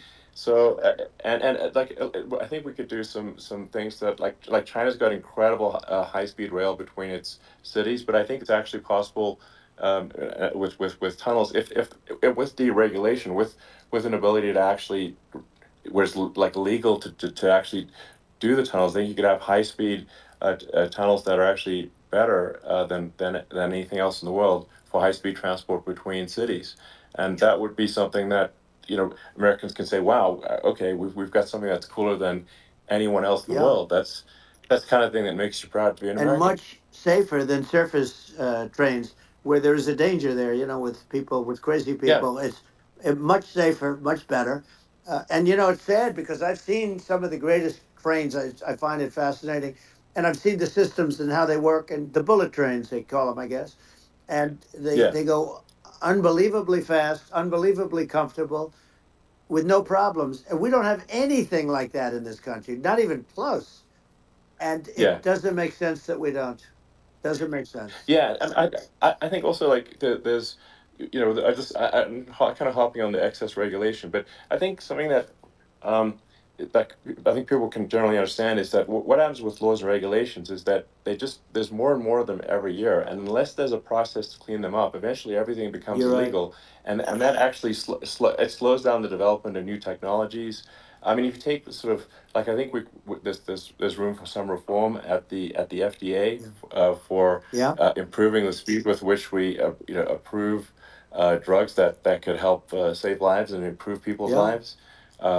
I worked very hard on that. That, We got that down yeah, to the lowest number ever, and we got therapeutics approved in the FDA that people can't even believe the speed. But I took them on. I don't think they like me too much, but I got things approved and the FDA at numbers that they wouldn't believe. And it's a very bureaucratic group. Actually, it's a fine group of people in many cases. I got to know a lot of them, but I was pushing them really hard for Regeneron, for so many different things that were really pretty amazing. But the FDA takes too long. It's 12 years to get a product approved. I got it down to 4, and I yeah. got some things done very quickly. But it's really something that is going to have to be worked on because it takes too long. Just takes too long. Yeah, it just takes too long, and it's you end up in the same with the approval, but it's just it takes years instead of something that I think could potentially take Yeah, months. That improves people's lives. I yeah, think and but I just wanted to hop on this point that like there has to be an active process for reducing rules and regulations, because otherwise they just keep building up every year, and yep, you get like hardening of the arteries, and eventually everything's illegal or takes forever, and then we just we just ossify as a society. Uh, we can't make any yeah. progress, and that's it's a really big Well, deal. Elon, just So getting back to the FDA for 1 second, I got something done called Right to Try. This is where you can go in and if you're terminally ill, you can use a space age, medicine or whatever it may be. We have the best doctors, the best labs in the world. We really do. And but people would go to other countries because you couldn't use the product, even if they thought it worked, because it's going through the FDA. I got it approved yeah, where you can yeah, you basically you look, nobody wanted, the doctors didn't want it because of the liability, the country didn't want it, our country, because they didn't want to get sued. These are people terminally ill. The insurance companies didn't want it, and the pharmaceutical companies, nobody wanted it. I got everybody into a room, and we came up with an agreement that you won't get sued. And also, they didn't want it on their record. If somebody's terminally ill and they die after taking a drug, they didn't want that on their record. So we set a separate list. If somebody was, so it wouldn't count as a negative. yeah, Okay. And as you know, we got it yeah, done. We have saved Right to Try. They've been trying to get this done for 58 yeah, years. And it sounds simple, but it wasn't because of, I mean, the insurance companies, nobody wanted it, but we got it done. sure, Somebody signs, you sign a document that you're not going to sue the insurance companies, the country, you're not going to sue anybody. And we got it done. And we're saving tens of thousands of lives. Right to Try. Hopefully, you never need it. But if you yeah, do, you don't have to travel to Asia. People, right, if they had money, they go to yeah, Asia, they go sure, to Europe. If they don't have money, they go home and die. That's what happened. They'd go home and yeah. die. I mean, and actually, to give Europe some props here, it's like if a drug is approved in Europe, which has a crazy amount of regulations, it should obviously be approved in the U.S. Yeah. I mean, they got more regulations than we do. So why would a drug be approved in Europe and not in the U.S.? That's crazy. Well, we did it. We did Um, something that really, they've been trying to do it for 50 years and they just couldn't get it done. And I got it done. And it's really something. But you're right. Some people go to Europe because a drug isn't approved here, but it's approved in Europe. And it's a drug that, generally speaking, would yeah, work. It's pretty crazy. You're absolutely. right. And I think so, as long as people are properly informed of the pros and cons and like these are the risks, this is the risk, and like you make your own decision. Yeah. That makes sense. Well, I think just, So in sort of closing up, and by the way, I'm looking at the numbers. You got a lot of people listening. I hope you don't get yeah. nervous because you got a lot of people listening to you right now, like 60 million or something.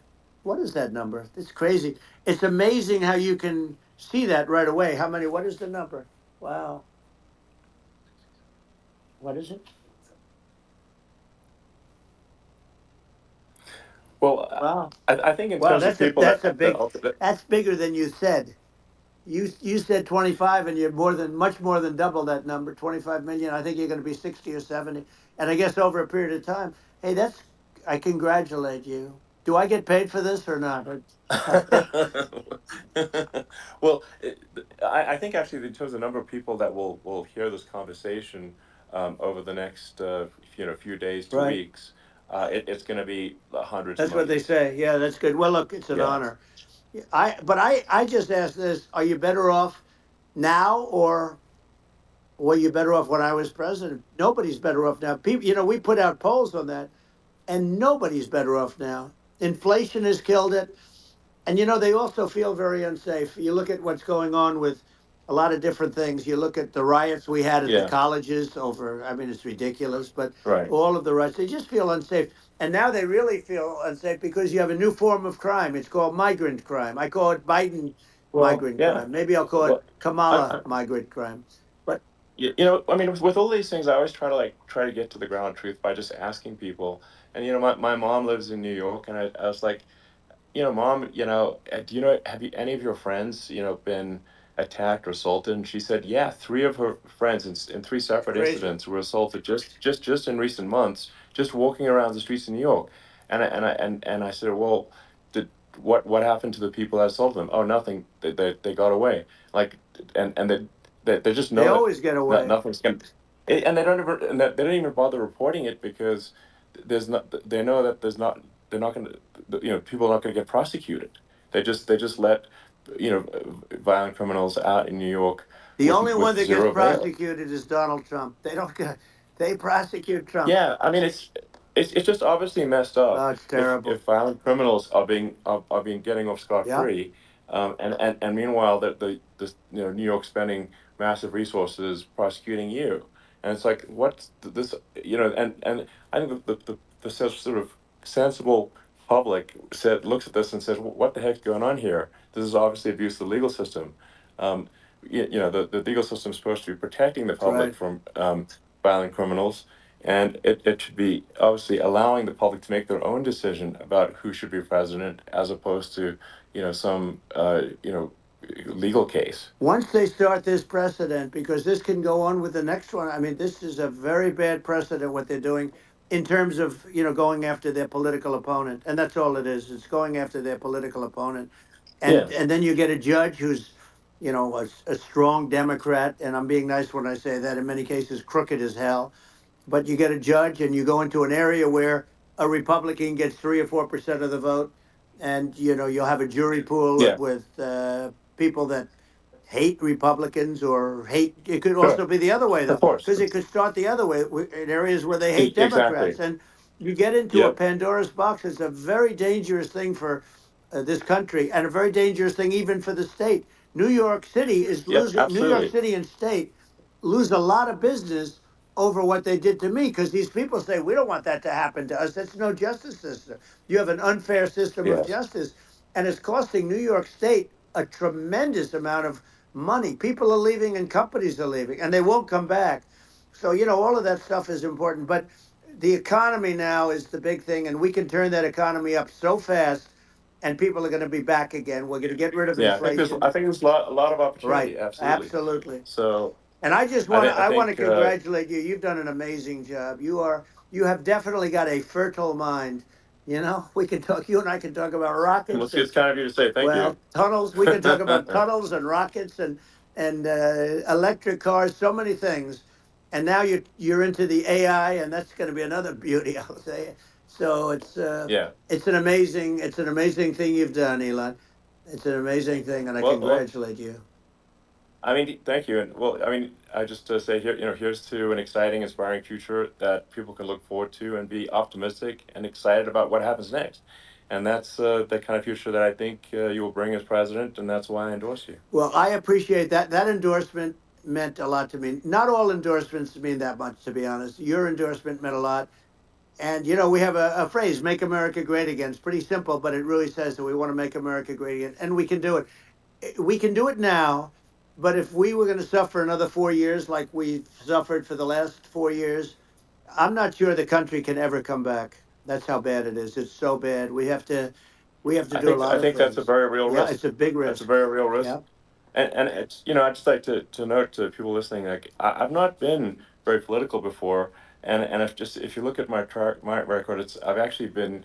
I'm not like some they try to paint me as like a far right guy, which is absurd because I'm like making electric vehicles and solar and batteries, helping with the environment, and and I actually I supported Obama. I stood in line for 6 hours to shake Obama's hand when he was running for president, and so it's not like I'm like some sort of dyed in the wool long term Republican. I call myself uh, historically a moderate Democrat, but now I feel like we're really at a critical juncture for the country, and uh, I think a lot of people thought the Biden administration would be a moderate administration, but it's not, and obviously that we were just going to see an even further left uh, administration with Kamala. That's my honest opinion. I mean, her dad is literally. I mean, she was brought up as an actual. Her dad is a Marxist economist. You can Google it. I mean, it's not a. We're not making this up. Um, that's how she was brought up. So, uh, and we want to have a future that is prosperous. And I think we're just at this critical juncture, and I think this is a case of the America is going to at a fork in the road, It's true. and I think it will take if the path to, like you are the path to prosperity, and I think Kamala is the opposite. Then that's my honest opinion. I'm gonna get attacked like crazy, and I've also experienced quite a bit of lawfare myself, and but I'm just trying to tell people my honest opinion, and I haven't been really active in politics before, and I'm just trying to point out that my track record historically has been moderate, if not moderate, slightly left, and so this is to people out there who are in the moderate camp to say I think you should support um, Donald Trump for president. And I think it's actually a very important junction in the road, and we're in deep trouble if it goes the other way. Well, I want to thank you. And, I actually always did think of you as somewhat left. I must say that. So it's Yeah. even more of an Well, honor to have yeah. your endorsement. I know how strong you feel about it. But, when you think of her, San Francisco, 15 years ago, I had a great friend, Bob Tish. He said it's the greatest city in America, and now it's almost not livable there. And California likewise. And she was involved in the destruction of San Francisco and the destruction of California, and she will be involved in the destruction of our country if people are so unwise as to elect her. And I hope that doesn't happen, and I hope the elections are going to be run honestly, and we're going to turn this country around. We're going to do things and we can do it fairly quickly. And we have to get rid of the criminals that have been, given to us by other countries as they laugh. They laugh at Yeah. us. They think we're stupid to accept these people. These are radical, stone cold killers in many cases and terrorists. And they're in our country by the hundreds of thousands. Yeah. And we have to take Yeah. them out.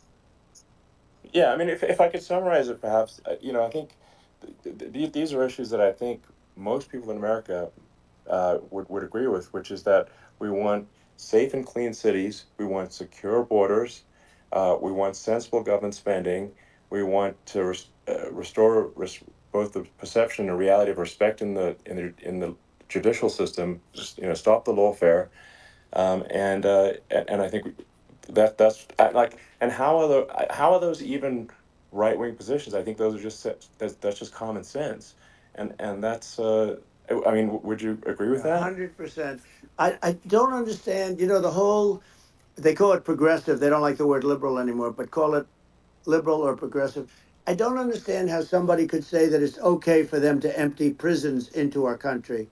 And again, I told you their Yeah, crime it's rates definitely all not over the world okay. are going way down, which makes sense. In fact, the next time what we'll do is if something happens with this election, which would be a horror show, we'll meet the next time in Venezuela because it'll be a far safer place to meet than our country. Okay, so we'll go. You and I will go, and we'll have a meeting and dinner in Venezuela because that's what's happening.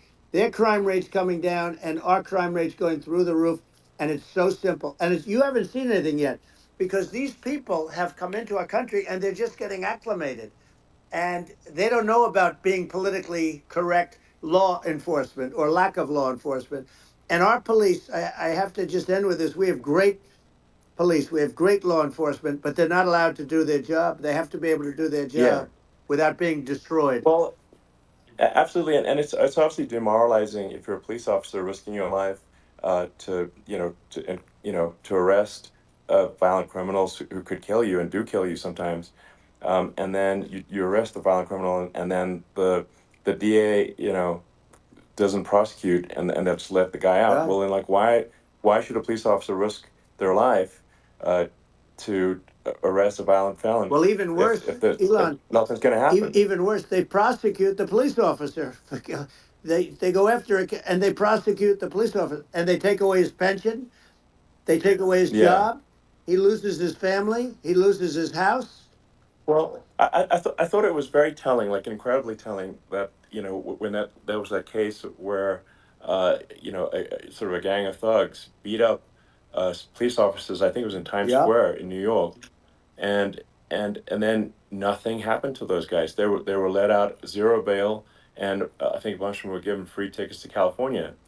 Well, what is I mean, that is a gross indignity against the United States, and that's how. I mean, this is insane. Like, have we lost all pride? What that? How can such a thing be allowed to occur? I've never seen anything. You know? We see where they get shot. It's a very dangerous profession, but something they're very proud of, and they want to be able to do their job. But I've seen them get shot. I've seen a lot of things, but I've never seen where these guys are standing in the middle of a big street, everybody watching them, and they're literally boxing, like punching, stand up fighting a police officer. There were two of them, and you Yeah, had about six yeah, of yeah. these guys, and they're punching the hell out of them. And in their own country, they would be dead if they did that. They'd be shot. They Yes. would be shot instantly. And they come from these countries, and it's taking them a while to realize that we don't do that in this country. But in their own Yeah, country, if they stood on a street and had a fight with a police officer, they would be shot. There's no political correctness, and yeah. It's it's just such a sad thing to see. And that's the reason you we have yeah crime, by the way, yeah because we don't do anything about yeah it. yeah. We just cannot have a situation where our police officers are beaten up on camera by a gang of illegal immigrants, and then nothing happens to the guys that beat up the cops. I mean, and they're let out. This is Well, we're going to unacceptable. change it, Um, and we're going to get them out of the country. When I first got involved, they said you couldn't get them back to these countries. You couldn't take them back. In the case of Guatemala, Honduras, El Salvador, some others, you couldn't get them back. And I said, really? Oh, you can't get them back because under Obama, he couldn't get them back. They'd fly them in, and they'd put planes on the runways in these countries, so you couldn't land the plane. They'd bring them back. And the generals told me, sir, we can't bring them back. The countries won't accept MS-13 gang members. They won't accept them. And I said, really, how much do we pay these various countries in terms of economic aid, which is also somewhat ridiculous? And the answer was $750 million. I said, good. Tell them they're in default. They're delinquent. We're not paying them anymore because they won't accept yeah, it. And it's you know what happened? They all called me, yeah, every one yeah, of them. They said, we would be honored to take them back, sir. We would be honored. It was so easy. But it's one of those things. And we got it back. We took in so many, MS-13 is probably yeah, the worst gangs in the world. They're the most vicious, violent. We took them out of here by the thousands and got them out of here. And their countries took them back. And because I said, you're not getting any more economic aid. And once I said that, they were nice. They wouldn't take them back for yeah, Obama. They yeah. wouldn't take them back for anybody. And now we have a problem because we have this guy, and they don't take him back anymore with Biden because they don't respect him.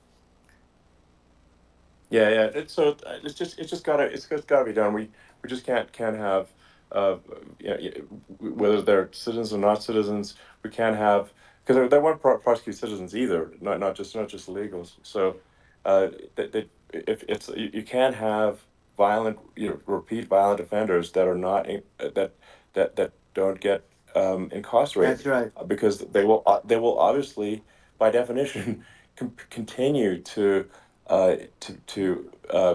hurt people. And I think where part of this comes from is that there's and I do sort of consider myself liberal in some ways. I mean, it's just that you want to have empathy for Right. people. Obviously, you want to have empathy for people. I totally agree with that. You want to have empathy, but you also have to have empathy for the victims of the criminals. And if you just have empathy for the criminals, it's actually shallow empathy. It's not real. You're not thinking. You're one layer deep empathy. You got to say, like, what if you don't incarcerate this person? Who are they going to uh, hurt? Who are they might kill someone. They might rape someone. If you don't incarcerate them, you have to have empathy for the victims. And there's a lack of empathy for the victims of the criminals, and too much empathy for the criminals. It doesn't make sense. That's why you want to have deep empathy for society as a whole, not shallow empathy for That's right. criminals. And we have to give our police officers the dignity and the respect that they deserve. And we have to let them do their job. They can do a great job, but we have to let them do their job. And if we don't do that, it's gonna all disappear. There's never been a society like this where you're allowed to do anything you want and nothing happens. And I'm talking about violent crime. And it's going to get more violent because these are really, really violent people, and we're going to get them out of our country, and we're going to get them back to where, because they were sent here by the presidents and by the various people that run those countries, and I know every one of those guys, and they're smart people, and they're streetwise people, and they really think that the USA is stupid. They think we're run by stupid people, and they happen to be right. But when I was there, we had no problem. We got them out. We took out thousands of MS-13 gang members. We brought them back. And now, again, it's the same old story. We don't do it. And they actually gave them a big increase in aid. They raised it up to billions of dollars, and they get nothing for it. So it's. I hope everybody's going to vote for Trump, and we're going to get this country straight. And Yeah. I didn't need this. I'm I, like you. I didn't need this. I had a very nice yeah. life. I didn't need to go Yeah. through Yeah. court systems and go through all the other stuff and run at the Sure. same time. I have to run. I have to go through fake trials with, in some cases, corrupt judges, totally corrupt judges. I didn't need it. I had a nice life. I have great locations. I have beautiful oceans that I have places. This was, but I felt it was important. And if I had to do it over again, you probably think I'm crazy for doing it actually, but if I had to do it over again, I would have done it over again because this is so much more important than me or my life. We're going to save this country. This country is going down, and these people are bad people that we're running against, and they're liars. They make statements. They do things that are so bad. They say they're going to make a strong border. They say they've been great on the border, and they've been the worst in history. They say they're Yeah, going to it's stop terrible. Like crime, the and facts speak for themselves. The it's so facts, incredible. speak for themselves. Like it's gotten to the point where people just don't even bother reporting crime in a lot of That's cities right. because they know nothing is going to happen. Um, that's what I hear anecdotally from people all the time. Um, so it's just my values. I'm just saying to people out there, like the things I think are important for the future is like we've got to have safe cities, we've got to have secure borders, we've got to have sensible spending, and we've got to have deregulation, and Right. so we can have a prosperous future. And then we want to have some exciting, sort of moonshot projects that people can get fired up about, and that's the future I'm looking for. And I'm pro environment, but I'm not against. I'm not like I don't think we should vilify the oil and gas industry because they're keeping civilization going right now, and but I do think we want to move at a reasonable speed towards a sustainable energy economy. Those are my values, and I think um, and so I mean that's uh, why I'm supporting you for president. Well, I So appreciate. We're going to give incentive to companies to come into our country, not to leave our country. We're going to be giving tremendous incentives. We want companies to build here, not to build in other locations, and we want to create jobs. And again, it's about the American dream. You don't hear about the American dream anymore, Elon. You don't hear. You're the American dream in the truest sense, but you don't hear about the American dream anymore. And you're going to hear about it.